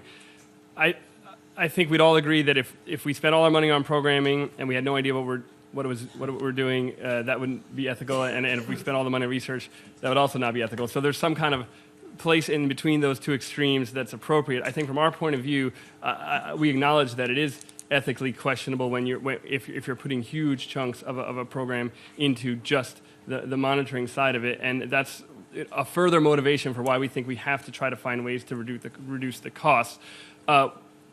I would just, maybe one caveat is that we think that when you can start to talk about concrete data on who is in forced labor, for example, you can bring a lot more resources into the space on the basis of that data, because especially if you talk to the private sector, they're not going to make a big action if you just say to them, did you know there's a global problem with slavery? You have to say, like, in this sector that you're working in this country, here's the number of people that are in forced labor, and that can actually bring more resources into the space. So just a point there, but I take that point, and I think that is also part of our motivation to get the cost down. Regarding your point, maybe also a transition to the point of Charita about governments. So firstly, even not only is intervening against forced labor and human trafficking sometimes not well supported domestically, even the measuring the prevalence is also, as probably everyone here knows, super fraught with challenges, and there is not necessarily a rational commitment by all governments that just to end forced labor, and that gets even harder when you're talking about industries, especially if you're talking about an export industry that is really critical to the economy. From the point of view of the fund, we're trying to find ways to align the interests of the government and the business sector with slave-free production, because we think in the long term it's in everyone's interest to get slavery out of supply chains. But we have to proceed, in some cases we have to proceed cautiously and be careful how we sequence our activities. I'll just say that in Vietnam, part of our goal there is to test the NSUM methodology, which to our knowledge has not ever been tested for measuring human trafficking. And so it's not just about an intervention in Vietnam, but it's also being able to take the data from that and compare it to other sources of data. So the fact that the government has data on child labor will be really helpful, because we're asking questions about how many people do you know under the age of 15 working in apparel. So we'll be able to compare and cross-reference. And there's another really interesting potential source of data in Vietnam, which is if you take export figures from the apparel sector, there's also reports of employment and payroll data. You can look at that data and you can actually find a potential gap, which is unauthorized subcontracting, which is generated by the fact that you know how much labor is required to produce a certain level of exports. And if payroll data is not showing that, you may have hidden subcontracting. We want to use that data as well to compare with what we're getting out of the NSUM study.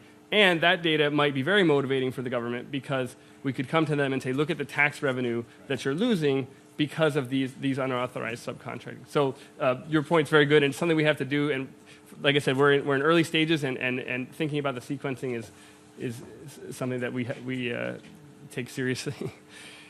Well, thank you very much, Jason, and indeed all of the panelists. I think this was a really rich and an effective way to start the discussion. If you would join me in thanking all of the panelists for their interventions.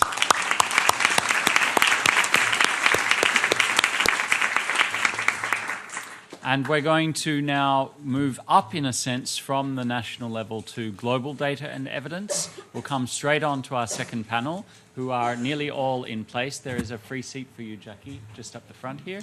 And over to you, Thomas. Yes.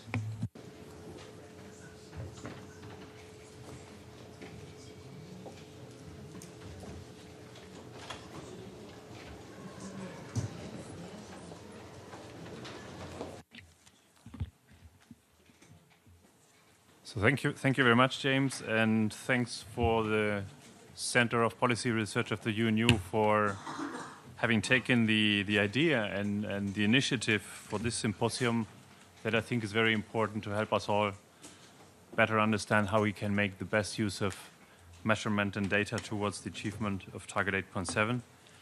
I think it comes also as a very good moment as all the stakeholders, world leaders, governments, UN organizations, business, civil society organizations, employers organizations, business, trade unions are looking for understanding better what's really going on with child labor, with forced labor, with modern slavery, with human trafficking, understand the concepts, make them measurable, and find insight in how these phenomena can be prevented and tackled so that we really achieve the targets that the international community has set for 2030 and in some cases, as we heard, for 2025. There is clearly a need, as we already heard now in the first panel, for reliable data, for statistics, for evidence that help us all understand the complexity of the issues. We want to know more about prevalence. Where are the hotspots? Where are the biggest problems? The interconnection, that's maybe a problem that we have less dealt with until this moment, to see how these phenomena, modern slavery, human trafficking, child labor, forced labor, are interrelated. What are the common root causes? How can they be addressed? And also to see if we're really making progress or if we're going 2 steps forwards and 1 step back. So in order to also help us all and member states to have the right data in place to do the proper reporting in the SDG process and the voluntary national review processes to the high-level political forum on sustainable development. We have heard now a lot about the challenges on the national level and on national measurement and data collection. And as James said, we would now like to go a little bit more into the global challenges and the global opportunities on measuring and using data. And I think here we can retake a little bit already from the first panel some of the ideas and some of the challenges that have been put on the agenda. For example, how to address invisible populations or populations that are not properly reflected in national statistics, and how that eventually can be bridged in international data collections and interpretations. The harmonization of concepts and methodologies between countries. I think Claudia mentioned that sometimes if you change a little bit just the wording in a questionnaire, you have already a completely different answer, and that leads to completely different dates. So is it really comparable what we are collecting at the national level, and does it lead to meaningful international global data? The reliability of sources, the validation of data.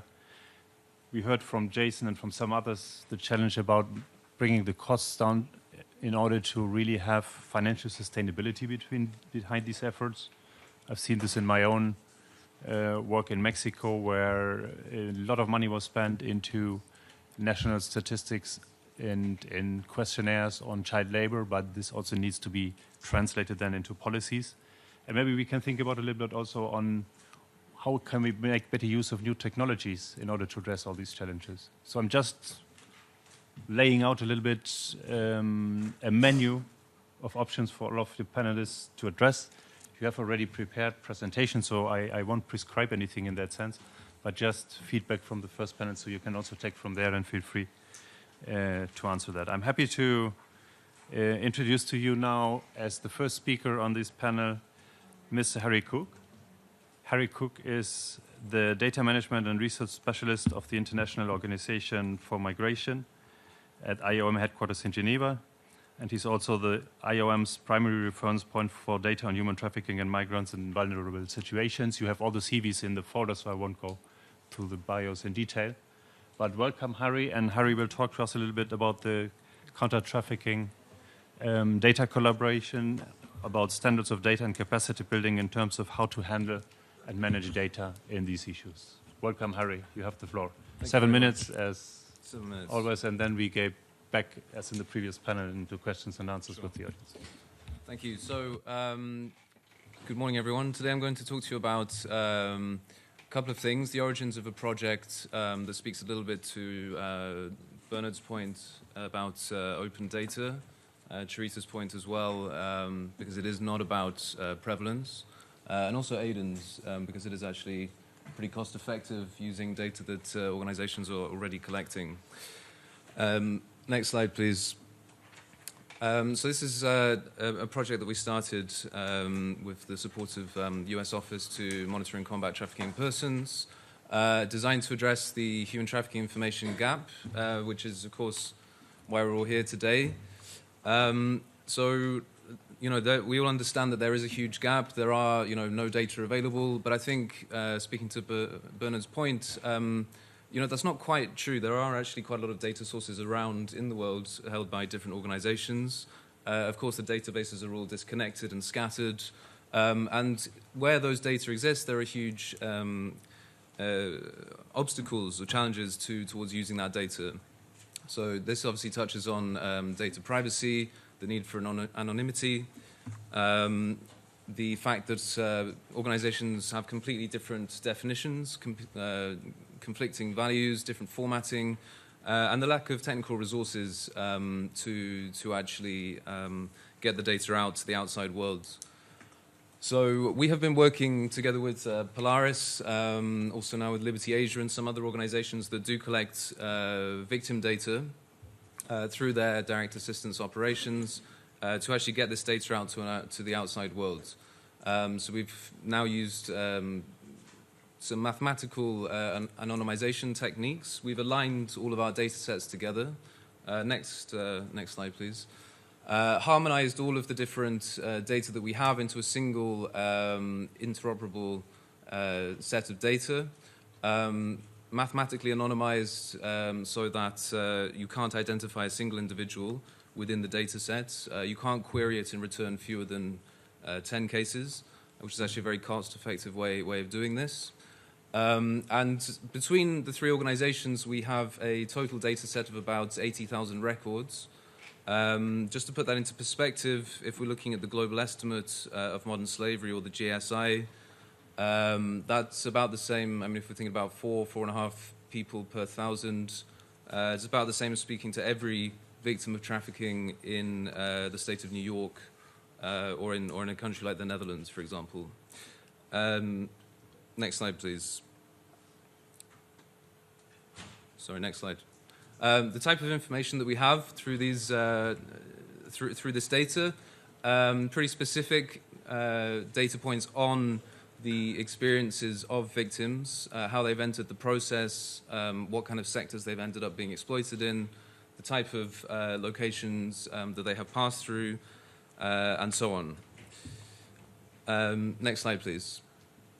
So the title of this slide is a little bit misnomer, actually. It's not IOM's exclusively. It's actually an interagency platform. This is just from a presentation we recently gave to our Director General. So sorry, Brad.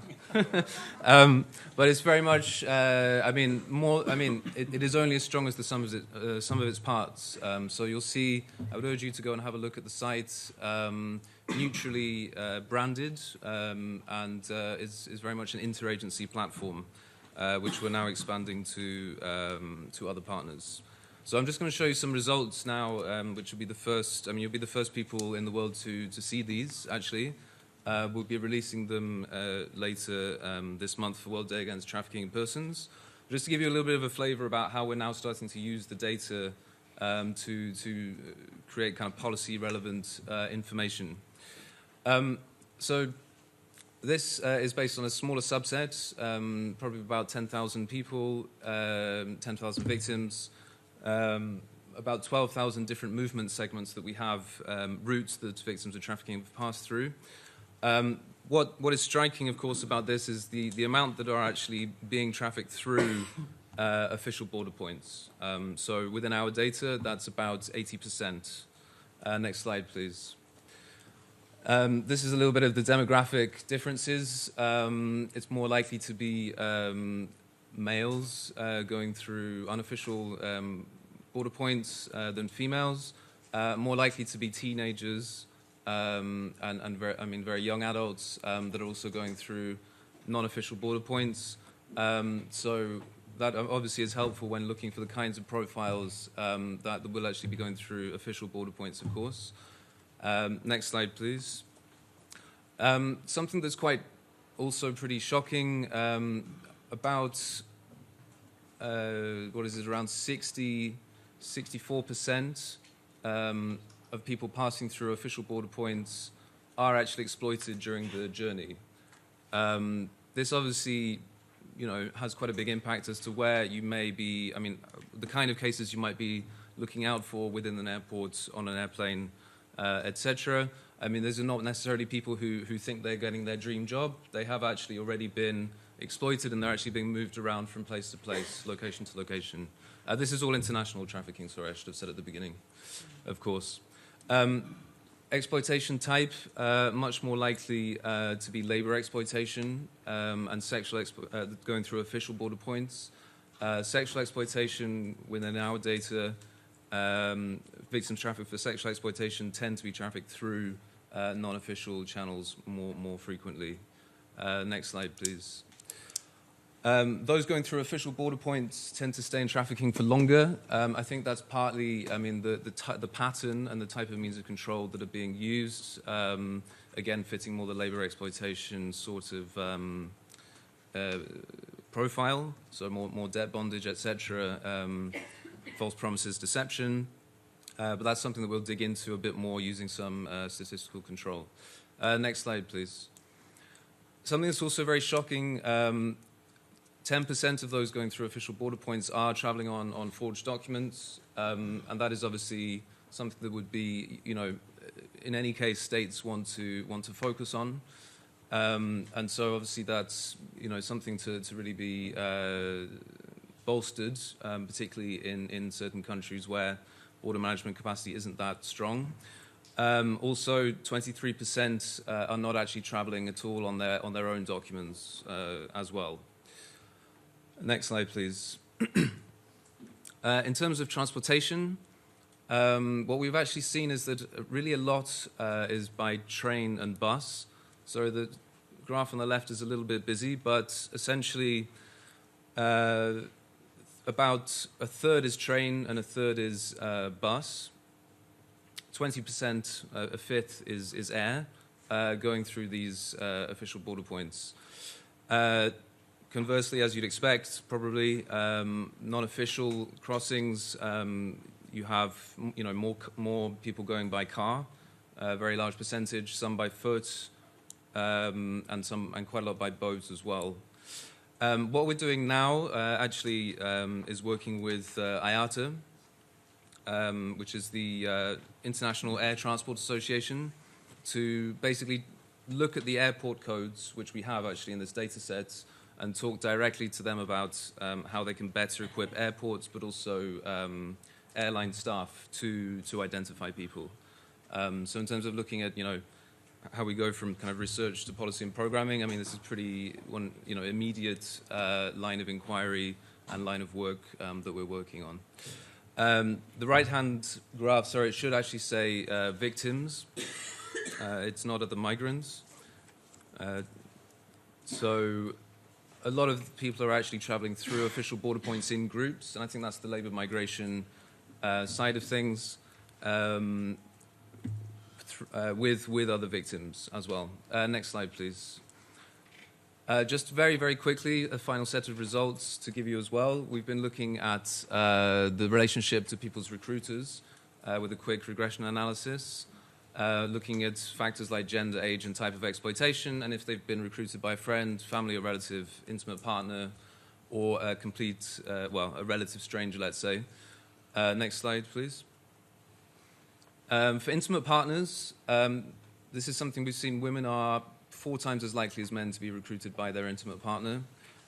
Something that we weren't expecting was that as people get older, they're actually much more likely to be recruited this way. So it's not really, the young sort of naive people in a sense. I mean, that's sort of like a stereotypical picture. But actually, you're more likely the older you get, and over 57 years old is actually the most likely. So that obviously has huge implications for how you actually address this problem. It should actually be kind of mainstreamed into policies designed to address social exclusion, for example, and so on. And of course, it is more likely to be for sexual exploitation than for labor exploitation. I think I'm going to run a little bit over time, so I'll skip to the end and wrap up in the interest of keeping time. But if anyone's interested in the other 2 categories, I will happily present that to you a bit later on. So for the future, the idea of the project is really to help organizations already working in this area, whether they are governmental or non-governmental, that collect this type of data to actually put the information management systems they need in place to get the data out of the day-to-day operations and get it to the states where they can actually share it. And this is obviously a platform by which you can also work on the analytics with them and automate that process and share it in a safe and secure manner. We will be increasing the kind of technical functionality of the platform. What we have done so far is kind of quite quick and dirty, but trying to allow more interactivity with the pre-mathematically anonymized data sets online, because there is quite a large loss ratio. But as we have more and more contributors, the loss ratio of what we're able to post online in disaggregate form will decrease significantly. So that's kind of the main trajectory. And then, of course, catalyzing kind of global data standards on this type of data and trying to get other organizations to align on that is a big part of the problem, which we have already discussed. So I'll hand back to Thomas. Thank you very much, Harry, and thank you also for having us as the first audience, or the first audience in listening and seeing to this interesting research work, which indeed I think can feed back into providing policymakers with interesting insights they can immediately use for policy making and decision making. I'm coming now to Ms. Cristina Cangas-Punta. Cristina, welcome. Cristina has been involved in the international crime prevention and criminal justice work for more than 25 years, and almost 20 of these 25 years, of the last 20 years, she has been working with the United Nations, and she's now the UNODC representative, chief of the crime research section of UNODC. And we would like to ask you a little bit to talk about how do you collect data from your member states, and how do you provide them, how do you process them so they are useful for policy making as well. Cristina, you have the floor. Thank you very much. And as mentioned, I'm speaking about something which is a bit different. So I'm not speaking about the hidden populations now. I'm speaking about non-hidden populations, so those populations which actually are known to the authorities. And I'm also speaking about the very important partner which we have with the UN, which is the member states. So these are those 2 topics which I'm going to highlight with this presentation. Can I have the next slide, please? So I'm going to speak about the global report on trafficking in persons and the data collection which is connected to that. So as mentioned, this is we are collecting data from the member states, and we are collecting basically the official statistics that they can produce. We have done this for some time. Our first global study actually came out in 2006, but this was done with the different methodologies, so it was based on open source information. Then in 2009, we published the first global report on trafficking persons, where which was based on the questionnaires from the member states. And then we, in 2012, we published the first report, which was based on the General Assembly mandate, which asks us to report on trafficking persons every second year. So now we have done 3 reports on that series, and we are going to publish the next report actually this year, by the end of the year, end of this year. So our database, which is sort of like giving the base for these global reports, covers or includes data from 2003 until 2015, and actually now with the current data collection cycle, we will also include data which covers 2016 and 2017. In our data collection cycles, we usually cover around 130 plus countries. In the first data collection, we had actually a better coverage because we had better resources to have a local representation and collect the information. In our database, we have more than information on more than 200,000 victims and over 40,000 offenders. Can I have the next slide? So here is from our 2016 report the geographical coverage. And I wanted to show this to you to show some of the challenges. So as you see, the white spots here are those countries where we cannot find any information or data. And they are, as with all other data collections, they are mainly in Africa and in some parts of Asia. So this has, of course, a direct impact on the capacity building issues concerning data collection, so that these are really those areas where we would need to focus with this kind of a capacity building. Next slide. So, as mentioned, our data collection is based on information which is mainly collected from national institutions. So over 85% of the data comes from national institutions. We also have data from international organizations and non-governmental organizations, but these are special cases. And for example, non-governmental organizations are used when the governments have, for example, they have given the job to collect the victim data for the specific non-governmental organization. Our data collection is based on questionnaires, and around half of the information is coming from countries through questionnaires, and half of the data collection is done with an open source domain, so that we search for internet or publications, and often we also find information from there. Next slide, please.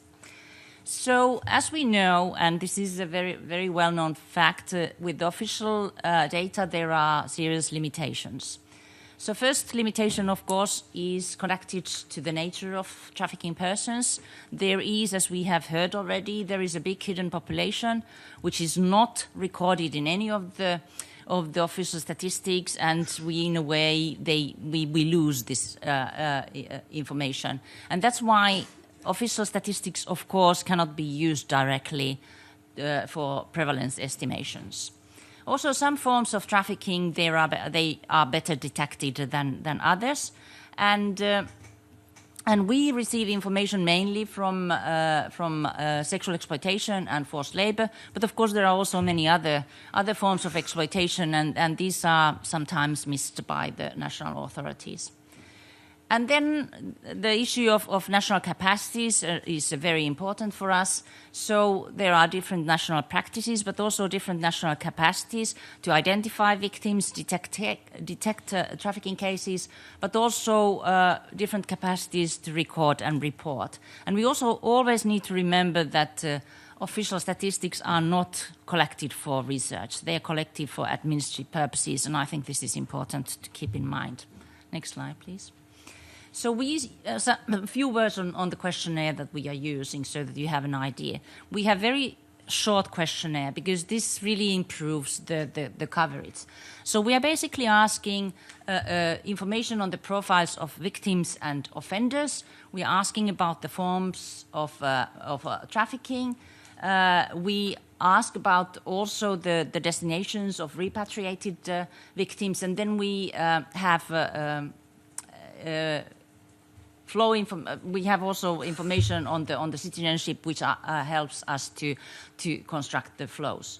We also want to be transparent with the information, so we want to ask the countries to identify which sources are used for data, for which ministries, for example, are sending the data, and then also what is this data? So that we, for example, ask what is the special criminal code which is used in order to collect this data, and we also have local focal points and our field offices which are helping us to collect information locally. Next slide, please. So we also want to understand what we actually receive. So as said, we are asking about the criminal code, which is used for prosecuting crime. We look at the legislation, whether it covers all forms and all victims of trafficking. Then also other issues, which are whether the data includes other offenders or other crimes, and also how reliable the authorities are who are providing the data. So this kind of metadata helps us to better understand the information. And also then we need to understand whether we have biases and some difficulties or some issues to be taken into consideration when we are making the interpretation. So then we use local expertise, we use qualitative information and triangulation with other sources. Next one, I know I'm coming to the end. So with the analysis, we actually analyze the patterns, which is very much the profile of victims and forms of exploitation. We analyze the flows, which are from the origin country perspective and from the destination country perspective. And then we analyze the criminal justice responses. And this is quite important for us and it becomes more and more important because we want to understand how countries are actually responding to this crime. And we report this crime at the country, regional, and global level. And I think that was my last. Yes, thank you. I just want to say a few words on how this connects to SDGs. Even though we are not, because we are the guardian or custodian of the SDG 16.22 indicator, which is on the prevalence of trafficking persons victims. And we are using other methods to do that. But this official statistics, they also help us to understand the situation. We can have an understanding of regional differences. We can have an understanding of for example, why women are so significantly addressed by trafficking persons as victims and as offenders. We can then see what's happening with the child trafficking regionally, because there are huge differences in the detection of child trafficking in different regions, and many other issues which are for us like pointers where we need to look at more, so that we can see that something is really not. Something is happening in different parts of the world, or in different countries, or with different forms. So this helps us really to better understand trafficking at the global level. I stop here. Thank you. Excellent, Christina. I thank you for the very comprehensive presentation. Also, I think it's helpful that you introduce some self-critical analysis of the limitations of these kind of exercises. I think that helps us all to find also better solutions on how to overcome that in the dialogue with other institutions and other stakeholders. I will now introduce you to Dr. Sean MacDonald. He's the Chief Executive Officer of Verite. As most of you know, Verite is a civil society organization that works with business to promote workers' rights and other sustainability goals in global supply chains, doing research, consultancy, training, assessments, and some other ones. And we have heard a lot now about national data collection from NGO sources, data collection on the local level, and we would like to invite you to speak a little bit also on how the rich database that is available in the private sector can be tapped in order to complement these efforts. Great, thank you, Thomas. Yes, a little bit of a changing gears here to look at how data and the measurement of change around 8.7 might look from the perspective of companies and those who are also working with companies or even working outside companies to promote supply chain accountability. First, from the perspective of Verite, we're a somewhat unusual civil society organization in that we do advise a lot of businesses around the world across a lot of sectors on supply chain policies and practices. But over the years, we also have a really robust research program. My colleague Aaron Klett back there is our director of research, and together with a lot of people in this room, a lot of institutions and NGOs here, we've done a lot of research, particularly on forced labor and child labor. And so I'm looking at it from the perspective of an organization that has access to a lot of data on forced labor and child labor from our work with companies that is almost entirely confidential data, as well as work that we do outside workplaces that does not mix with the data that we have from our work with companies to pursue stronger illumination and understanding of the issues. First, a couple of observations about companies and data and reporting. It really is important to acknowledge that the vast majority of data on these phenomena of child labor and forced labor resides within the private sector. It will continue to reside there because it is private, confidential, proprietary information, and very often information that companies aren't even quite aware how much they have because they're only in recent years beginning to better understand what's right in front of them and some of the challenges that they are facing.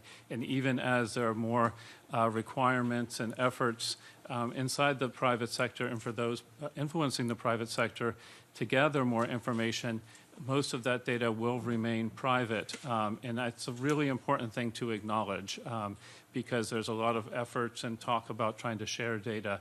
But until we understand that most companies are going to push really hard against releasing that kind of information, we have to be sensitive to that. However, there are a lot of other things that are happening. Companies are increasingly reporting on the status of their efforts in their supply chains. For better or worse, that still takes place in the form of corporate social responsibility reports that are written by companies themselves.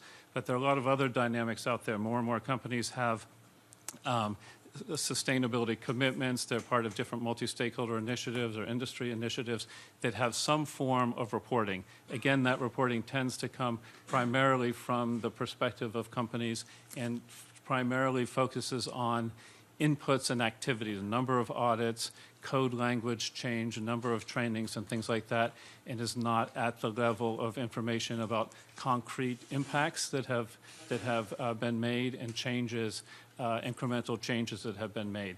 The other major dynamic around the private sector and data is the push for more transparency coming from the trafficking transparency regulations that people have been talking about today and more broadly from California, from the UK, coming up very soon from Australia, other parts of Europe, as well as some other dynamics in corporate accountability around stronger procurement regulations, stronger trade regulations because of the concern around trafficking that are forcing companies to pay more attention, gather more data, and then report out more on what they're doing.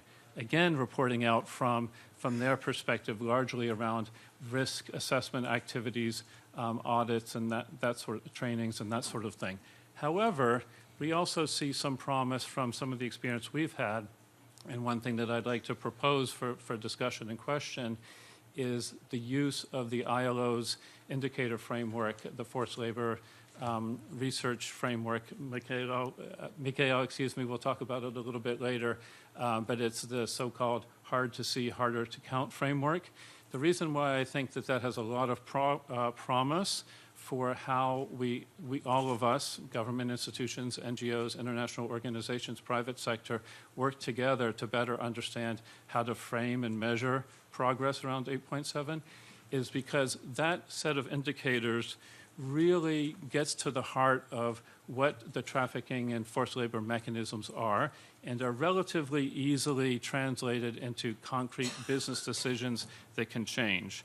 So very specifically, you're getting at things like the nature of fraudulent recruitment, the nature of identity document retention, the issues of debt bondage, the ways that violence and intimidation are used to be a menace of penalty against workers, restrictions on movement, that sort of thing. The heart of what the problems are when we talk about forced labor.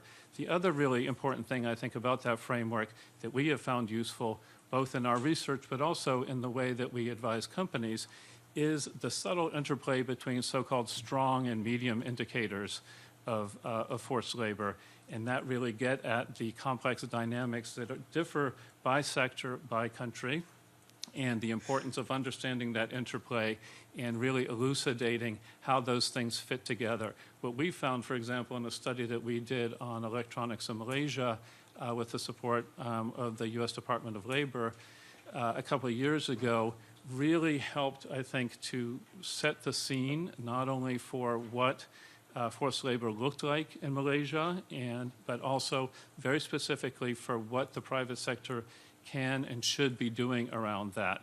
And I think the very complex yet understandable nature of that framework, I think, has really helped the wide variety of stakeholders trying to change forced labor in that country to understand what the priorities are and what the specific changes should be. I'd also mention that this framework is really helpful in a couple of other contexts that we've found. For example, we're just starting another project in Ghana where we're trying to be sensitive to the fact that most national governments, as well as private sector and civil society actors, really have limited bandwidth to deal with these issues. And the more that we can integrate indicators around child labor and forced labor, the more productive and efficient we'll be. So we're working with that variety of stakeholders to integrate the efforts around forced labor measurement and indicators, building on what has been done over many years around child labor. That's a really important point to make, because what you see with both the private sector as well as national governments is the strong need to be really efficient, because when you're looking at working with the private sector and trying to get companies to change their behavior, their specific workplace behavior or recruitment chain behavior in the context of public information, the more that the indicators that are used, the data sources that are expected can align with some of the things that these companies are already reporting out, the more efficient and effective that we will be. So just a couple of comments there is that, I know I just have a couple more minutes, Can is... be more than 2 comments, but not more than 2 minutes. Okay, right. Is that what we're facing around forced labor, and to some extent still with child labor, even though it's been talked about more in the corporate accountability world and supply chains, is still a very poorly known situation. There are more reports out there. We know that there'll be more reports out there, more research, but to the points made earlier about the resources needed or the ethical balance between how much research versus action is taken, for the long time moving forward, we're going to have to be really efficient in how we do this. For companies, a lot of the research that is out there is not necessarily actionable enough because it's not getting to the specific business mechanisms and business decisions. That's why we feel like we've had a lot of success with the hard to see, harder to count framework.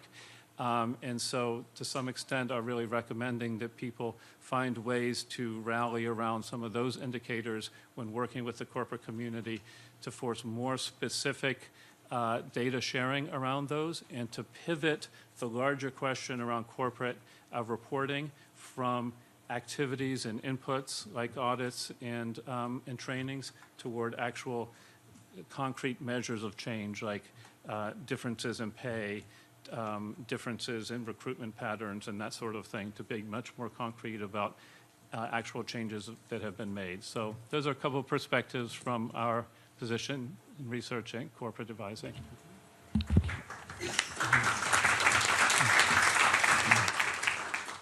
Very interesting, and I think it gives indeed a good complementary picture on the previous presentations we had. I will now hand over to Jacqueline Larsen, Jacqueline Julo-Larsen. She is from the Walk Free Foundation. She's a senior research manager interested in crime, in the causes of crime, understanding vulnerability and resilience, using that information also for policy change. And Jacqueline has been very much involved in the elaboration of the global estimates on modern slavery that has been produced and presented last year. She is kind of, I would say, one of the methodological brains behind that. And I would like to ask you a little bit to give us an overview on which sources, which methodologies did you use, and how did you bring them together in order to provide meaningful information in that global estimates. Jackie, you have the floor. Thank you, Thomas.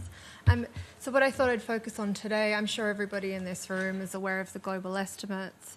And what I wanted to focus on as part of that is one of the core components of the methodology. Of course, when we came to developing the work, it was very clear that there was no single methodology by which we could account for the different forms of modern slavery. So we adopted a combined approach, and one of the key elements of that was the use of 54 specially designed national probabilistic surveys that were implemented by Gallup through their world poll.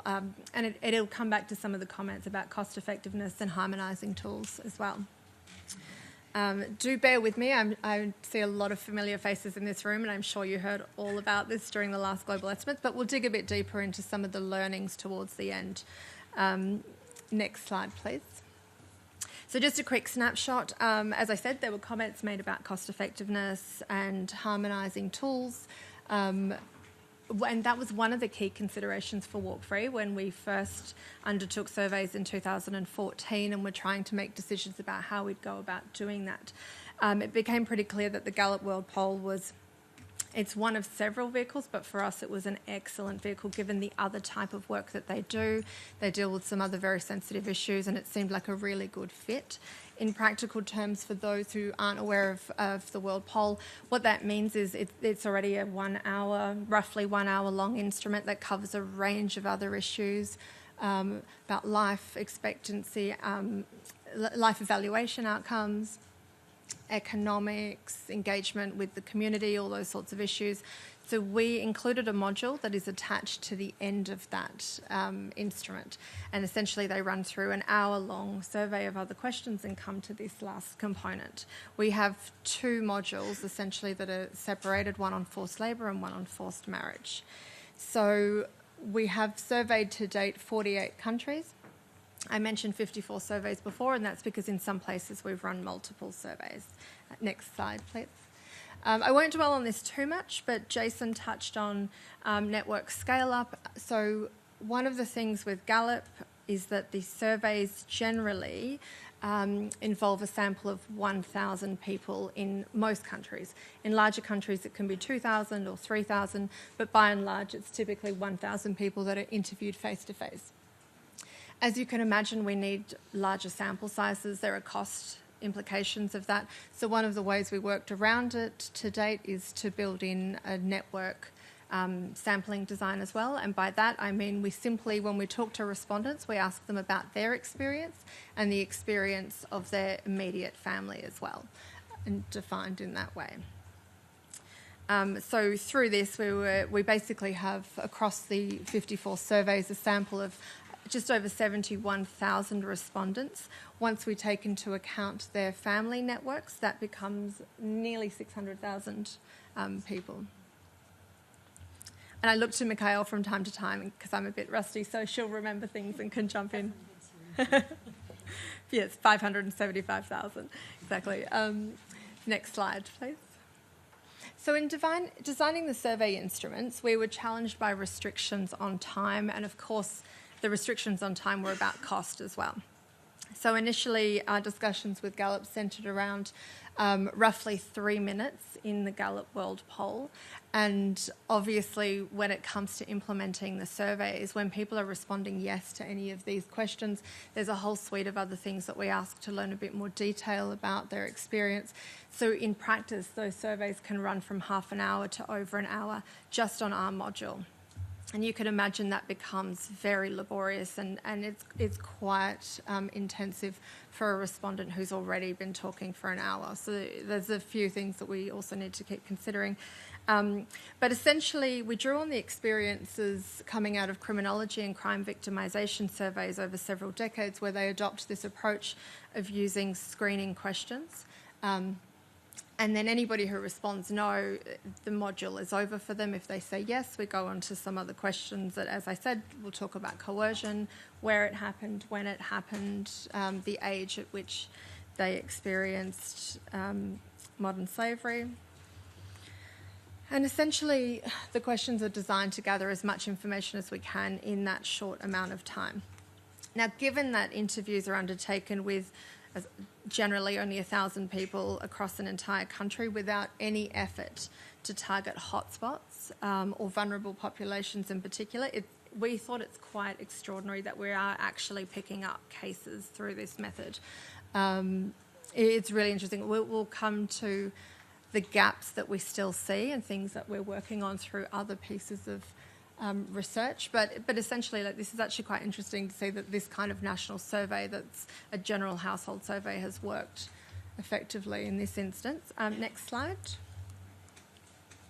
Now, I won't dwell on this too long, but just in developing these questions, we did pilot initially in 7 countries, and there was cognitive testing alongside of that. It did lead to some refinement. So things such as reports about initially the extended family, it wasn't limited to the immediate family. We just asked about all family. Now, the problem there was in some countries with very large families, people were unable to quantify the number of cousins they had, for example. And it became pretty clear that if you can't count how many cousins you have, there's no way you can reliably report on their experiences of forced labour. So we thought it was best to be conservative and restrict that to the immediate family. Some of the initial questions were a bit long-winded and had several clauses, so they were refined. And there were cultural differences that became apparent in the question around forced marriage, which led to a simplification there. What you see in the current instrument incorporates all these changes. But essentially, despite those localised challenges, respondents were generally, they understood the questionnaire and they were willing to respond, which were key aspects for us. Next slide. Thank you. Okay, I'll skip over this pretty quickly. When somebody answers yes to the questions on forced labour, we then ask them to tell us in their own words what it was, how they were prevented from leaving that work. And this actually wasn't done in the first round or the first 2 rounds of surveys. It was done in the latter half of 2015 and in all the surveys in 2016 with ILO. And it's provided us with some incredibly rich information that we wouldn't get if we just maintained the straight coding. Next slide, which, I mean, this is what the original coding looked like. It still looks largely like this, but now we collect the information in the victim's words and then it's coded in this way. Now, that became quite important for the global estimates because we were able to use it to go back and validate cases as well. And in a couple of instances, cases that had been classified as a victim of forced labour, they were reclassified as non-victims because they had later told us, actually, I wasn't forced. Next slide. So beyond the basics of the survey design and the instrument, we did learn a great deal from the field. Some of it unexpected, but all of it incredibly important in illuminating the sort of challenges that we face when we're surveying in countries across the world and in refining the processes as well as the questions that we ask of people. I won't read through some of these, but I won't read through all of them, but actually if you want to have a quick look, there are things that you don't expect and there are things that you expect. But what it does tell us is that we need to be very conscious of the cultural context in which it reminds us, we all know that we should be anyway, but it reminds us that we should be very conscious of the cultural context in which we're surveying. I should note that all of these surveys are translated and back translated, and so there's that checking process. They're delivered in multiple languages in several countries, and in countries where we can't survey in the language of the target population, we don't survey. So, for example, we don't have surveys in the Gulf states. And that's part of the reasons. Just on the very last slide, I mentioned that there are improvements to be made. I mean, this is, I guess, par for the course. But we'll soon be considering the next round of surveys, and I say that with much trepidation, having just launched another Global Slavery Index. It seems too soon to think of anything else. But so now that we will start thinking about the next global estimate and data collection for that, there are areas of improvement that we identified in the last one. They relate to things like filling gaps in data at a regional level. I mentioned the Arab states. It's not possible to survey in countries where there's profound and current conflict. There is some other work with ILO and IOM that's looking at IDP populations, so which is going to be quite valuable for helping us there. We still have gaps for specific subpopulations such as children and institutionalised populations.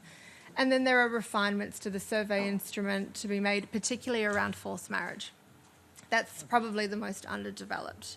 But yeah, so just that's the bulk of it. And then just finally, one last comment, that the surveys have provided us with a wealth of valuable information that underpin the global estimates, but it's very much a developing piece, and we continue to improve and refine these and look to other methods such as MSE where we can't actually survey in those sorts of countries. Thanks. Thank you so much, Jacqueline.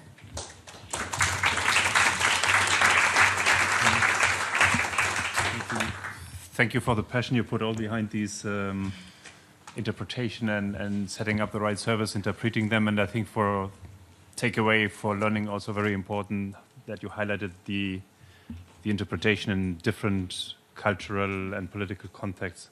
So even the same question can lead to different interpretations in different contexts. I think that's something also important to take in mind when we work with data and evidence.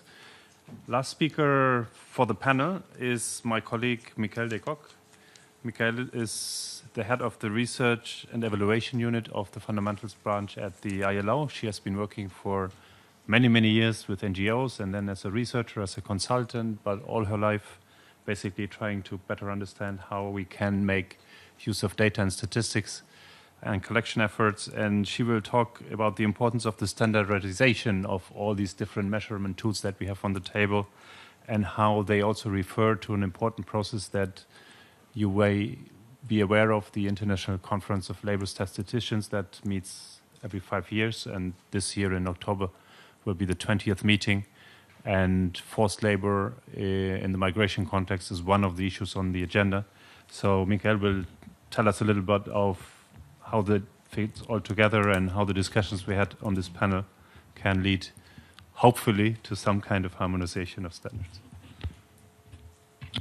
Thank you, Thomas. We started this morning by a fantastic presentation of how to collect data at national level, basically, or data. And then the second panel was more about how to give sense when you compile this data, whether it's IOM, raw data, or UNODC collecting the government, the national data on trafficking, victims of identification, the global estimate with Jackie, what you do at Verité. And although I am in this panel, I think I will go back to national data collection. I will explain why.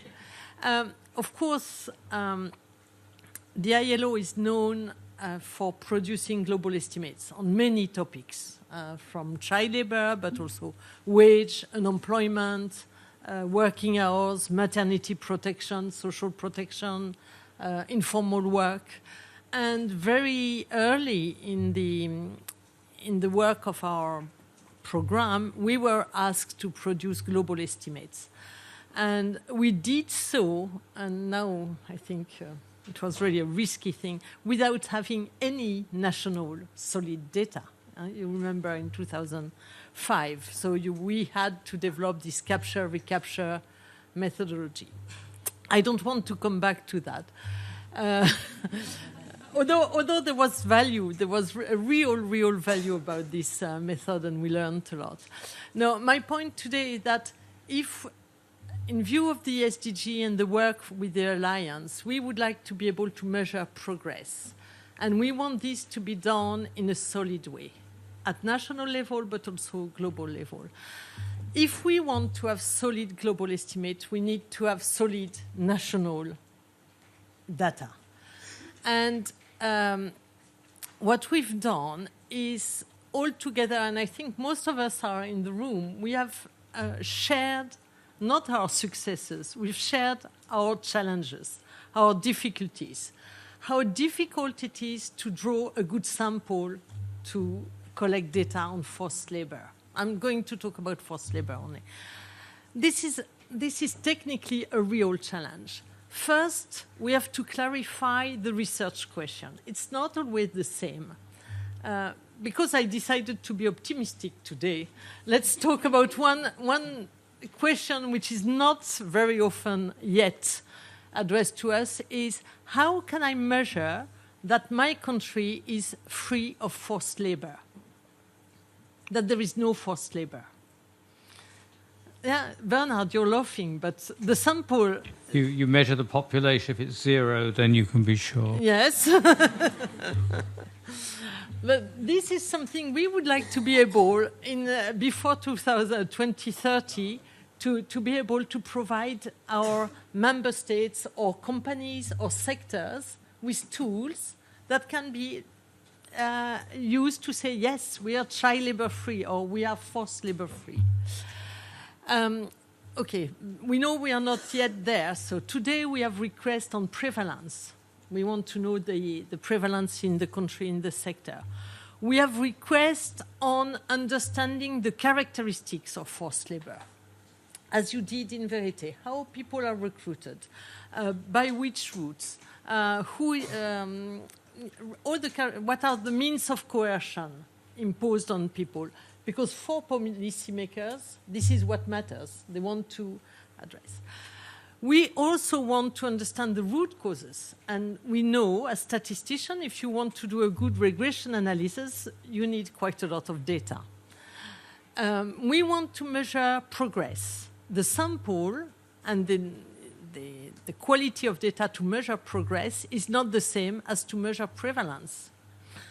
We want to be able to measure what works, what doesn't work, the impact. So we have all these requests, and we know that this needs different sample strategies. Up to now, it doesn't exist. We all, I think all of us who have designed survey, we start by looking at the neighbor. What did they do? How did they? And we are all horrified of the limitations of our work. So that was the process by which, I was only talking about sample, we decided that we need to share expertise. The second point, if we want reliable estimate, is the statistical definition. Because, you know, James, I have good news for you. I'm totally able to have reached the curve of the ILO by 2030. Now, it's enough to trick the statistical definition. If I decide that in order to be in forced labor, you need to have chains in your foot and your hands, I'm likely to have 0 forced labor in 2030. That's a bad joke, but it's serious, because when we looked at surveys which are currently done, everyone creates their own definition, statistical definition of forced labor. And it's very easy to show that we're making progress, you know. I give a stricter definition of forced labor, the number of victims will decrease, I can guarantee. But this is not serious. We are talking about real victims. So we want to have a statistical definition which is as close as possible to the legal definition and consistent between us. This is not or was not the case. Let's say. So when, because that work started really more than 20 years ago, as Christina said, there is a body which is made of all member states that few people know, which is this International Conference of Labor Statisticians that was created in 1923. I don't know. Next year, ILO is going to celebrate 100 years. Yes, 2 minutes, 100 years.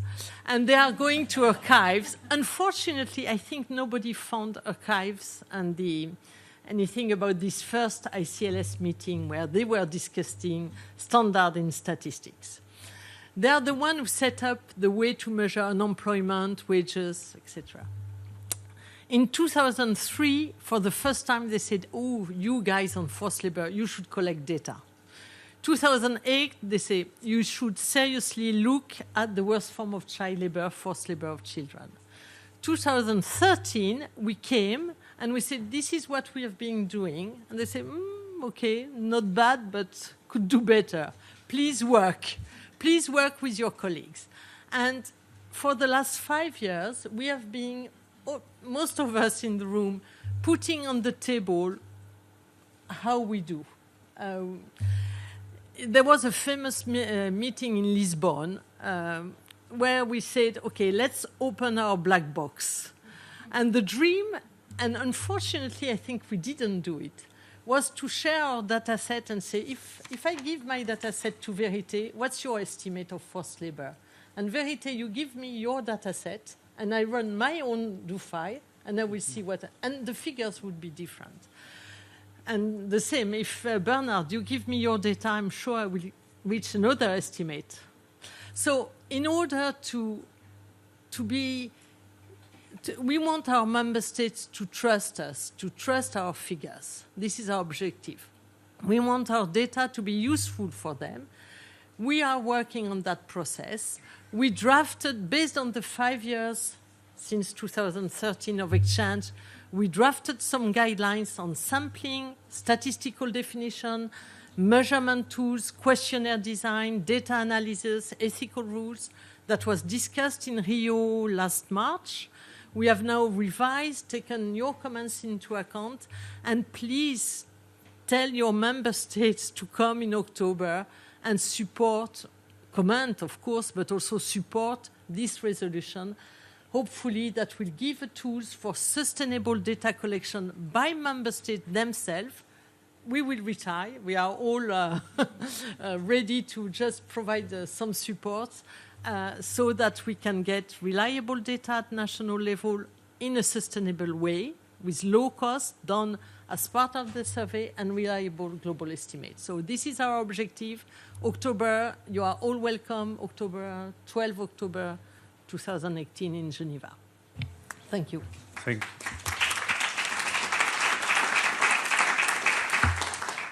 Thank you so much for this appeal that you formulated at the end. Very important. We still have some 10 minutes for questions from the floor. Can we proceed as before, that you raise your hand, you quickly introduce yourself, formulate a short question, and if you can, also tell us to whom it is directed, unless it is to the panel as the whole. So here we had you first and then second. Yes, I will start. My name is Chandra Wawaguntu. I'm from Ontario, New York City. My question and advice to Harry Cooks from IOM. So on the page of your presentation regarding victim relation to the recruiter, is probability is being recruited by friend, family, relative, or intimate partner. On this presentation, I think you miss on the recruitment agency. So this is my advice on that, and my question: why you don't involve or include a recruitment agency or person or company? Because of most of the movement, actually, that's the biggest on the international level. Mm-hmm. And I am new about that. Thank you. Okay, thanks to you. Yes. Physician, Heal Trafficking, Harvard Medical School. My question is around health sector engagement. So in the United States, we know that a majority of trafficking survivors access health care at some point during their exploitation. And as of October 1st, we're actually going to have diagnostic codes for human trafficking, which will be in the medical record in the United States. So my question is just around promising practices that you've seen in engaging ministers of health or the health sectors in countries in terms of measuring progress and understanding risk and resilience. Thank you. Thank you so much. Very good question. Marcia? Good afternoon. My name is Marcia Eugenio. I'm with the U.S. Department of Labor in Washington. My question is for Sean, because I've been looking at your back, so I've been having you on my side. No, it's actually a question that relates to something that Sharita had said before, related to, we spend a lot of resources and efforts on collecting data. A lot of that data sometimes comes in a way that is useful to inform policy, but it's not always useful if you're looking at very targeted sectors. In the sense of when you're engaging with the private sector, with companies, and they say, well, where exactly is the problem that you are encountering? What exactly happened? So we don't get a lot of that from this kind of global estimate. So you miss a little bit of information. Just you get a number, but you don't get a lot more that could actually help with policy making and with direct action to address the problem. I wanted to ask you, from your experience in engaging companies, and given that a lot of the child labor, forced labor is happening in the private economy, what kind of incentives could be developed or could be provided to the private sector, to companies, to be more willing and forthcoming in making information available that will help with actually addressing the problem? So how do we get companies to share some of that information that you said that they're unwilling to share at this point? Okay, thank you very much. Last question, and I think we have to leave it here for the moment for respect of time. Bernard? It's not really a question but comment. First, I really want to thank Jackie for the really helpful discussion of the Gallup World Poll.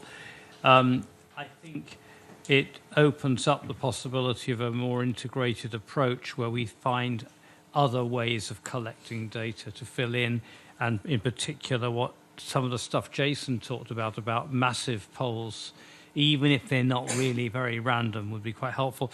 And the point about measuring progress, and I think this is an open research question, which is that sometimes with difficult problems like this, you can tell when there's been a difference, even if you don't know what the level is.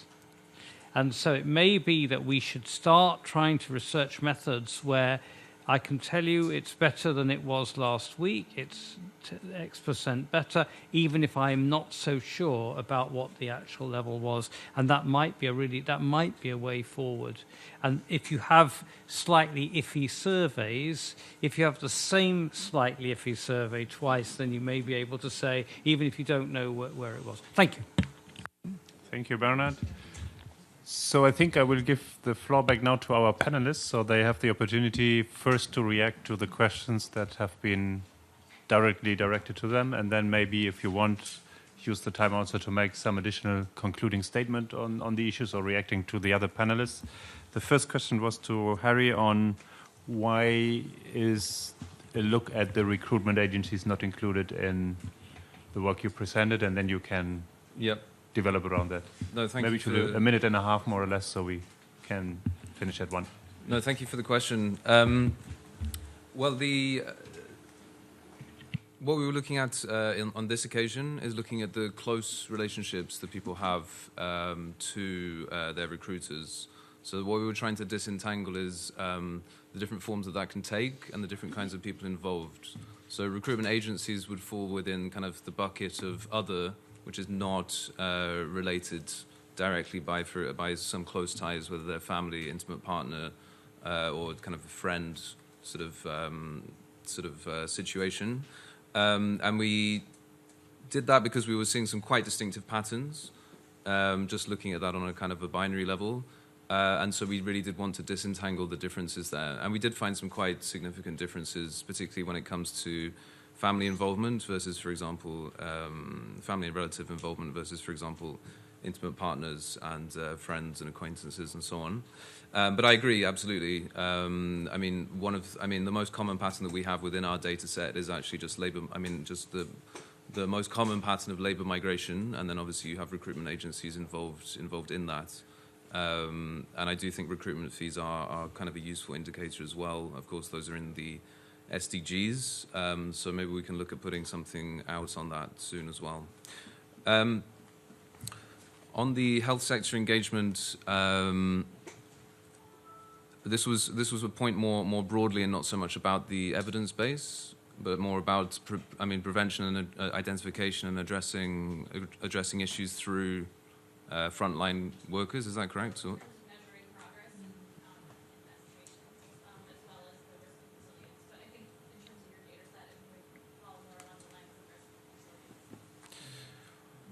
Well, there's a lot of different ways to approach the question, I guess. For sure, I think we should be looking at a cross-sectoral approach to these issues.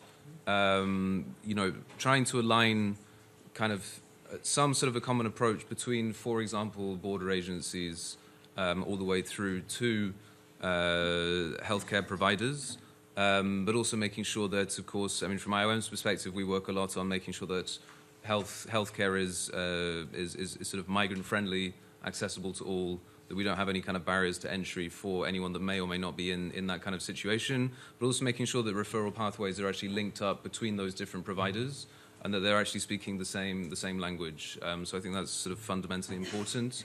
That's something that we do try to work on with member states in different locations. The fact that data, often is, we're looking at prevalence a lot, and I think this also is kind of something that Charita mentioned as well. And to some extent, maybe this is Aidan's point. We can't really do without measuring prevalence to some level, but I do also, there are many things that we see right in front of us. We have kind of profiles, typologies, we know particular patterns of trafficking exist, so we also need to be a little bit better at putting that into a digestible form to have like immediate response to those kinds of patterns, and giving more of a platform to some of that as well, I would say. The last one was on incentives to dealing with the problem. Just one last point, incentives for the private sector. I think just a greater spirit of openness around the issue. And we're talking a lot about kind of financial penalties and these kinds of things in the legal system. But I think, and obviously consumer-driven penalties. But a greater sort of spirit of openness around the problem, and also addressing.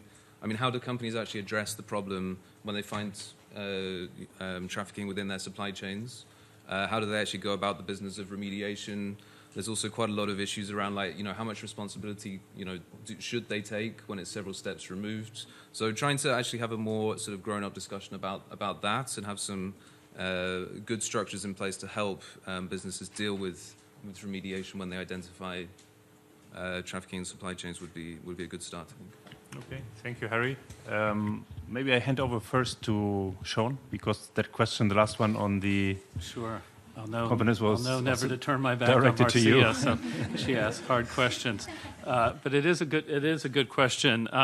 I think we're in a time when still companies that share, and I'm not saying you should feel sorry for large, rich multinational corporations, but the dynamic at play is companies that do share information tend to be punished for it. And so as we're looking at some of these new policy instruments that we have around transparency in supply chains that we referred to before, or which companies that the Customs and Border Protection is going to seize their goods, because the U.S. now has the law saying you can stop goods made with forced labor, which companies the federal government gives contracts to. We have some mechanisms, particularly here in the United States, and more governments are doing this, where there are options to choose between companies. And so the policymakers have to get it right, where requirements for data from the companies, requirements of actual verifiable proof about what they're doing, not just statements, as I mentioned before, of good intentions, to ask for that data and then reward it with more procurement and so on. I think the other thing to do is, as I was sort of highlighting in my discussion, that if all of us, governments, NGOs, international institutions, can focus more and more on the very specific business decisions and business mechanisms around recruitment and pay and that sort of thing, and change the discussion to say, okay, that's great that you're doing this. Now tell me, how much have the wages gone up?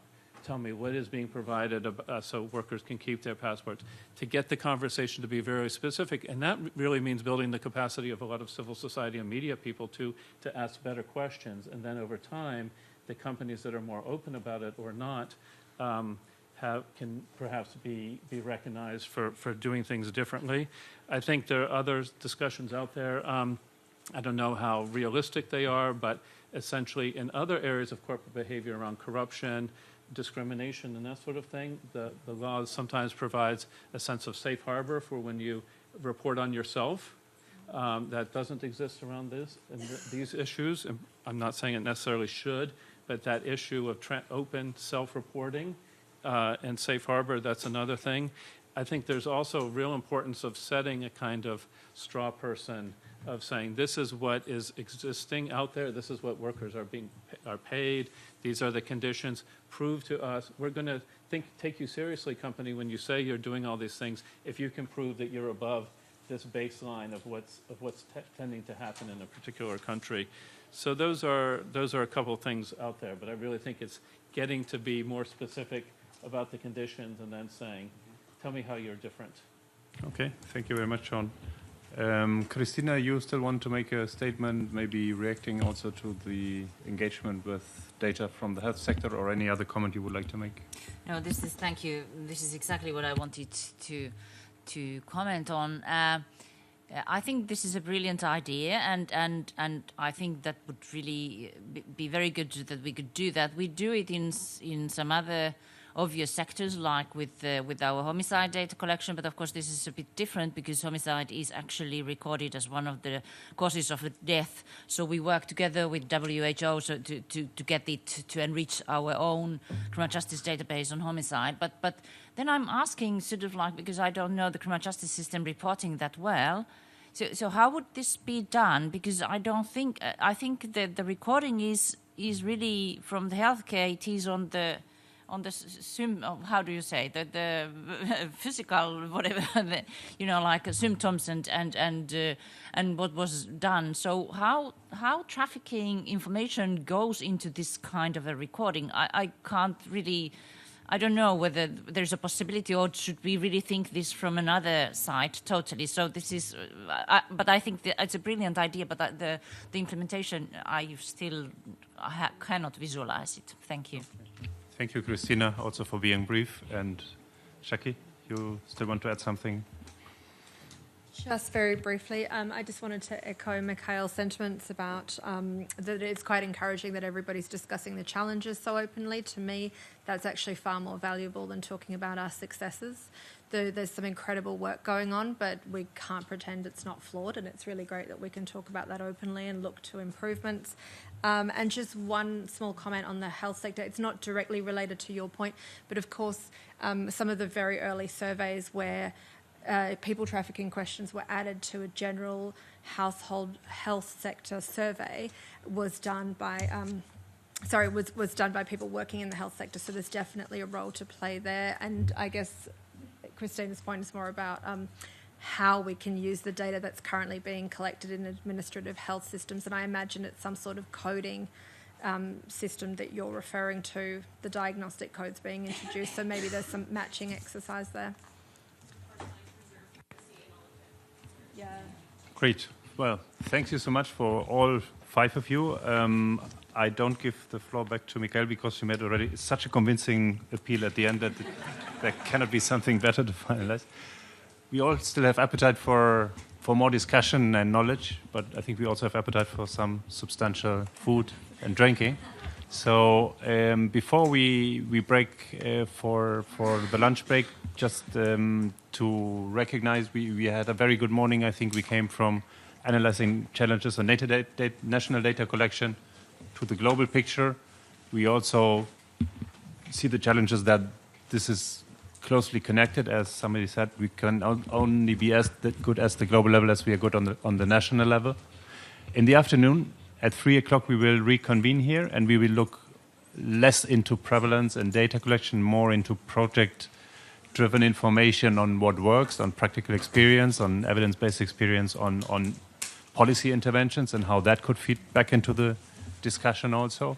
And then we have a closing panel in the afternoon, trying to bring the dots together for policy making. So you have 2 hours now that you can use for keep interchanging and networking with your colleagues. There's a cafeteria out here. if you want to leave the building, you can do so, but please be aware that to come back into the building again, you need a badge. So if you don't have it, you better look for some food within the building. And to make sure that you don't have problems with the access again to the venue. Thank you very much, and let's give an applause to all the panelists.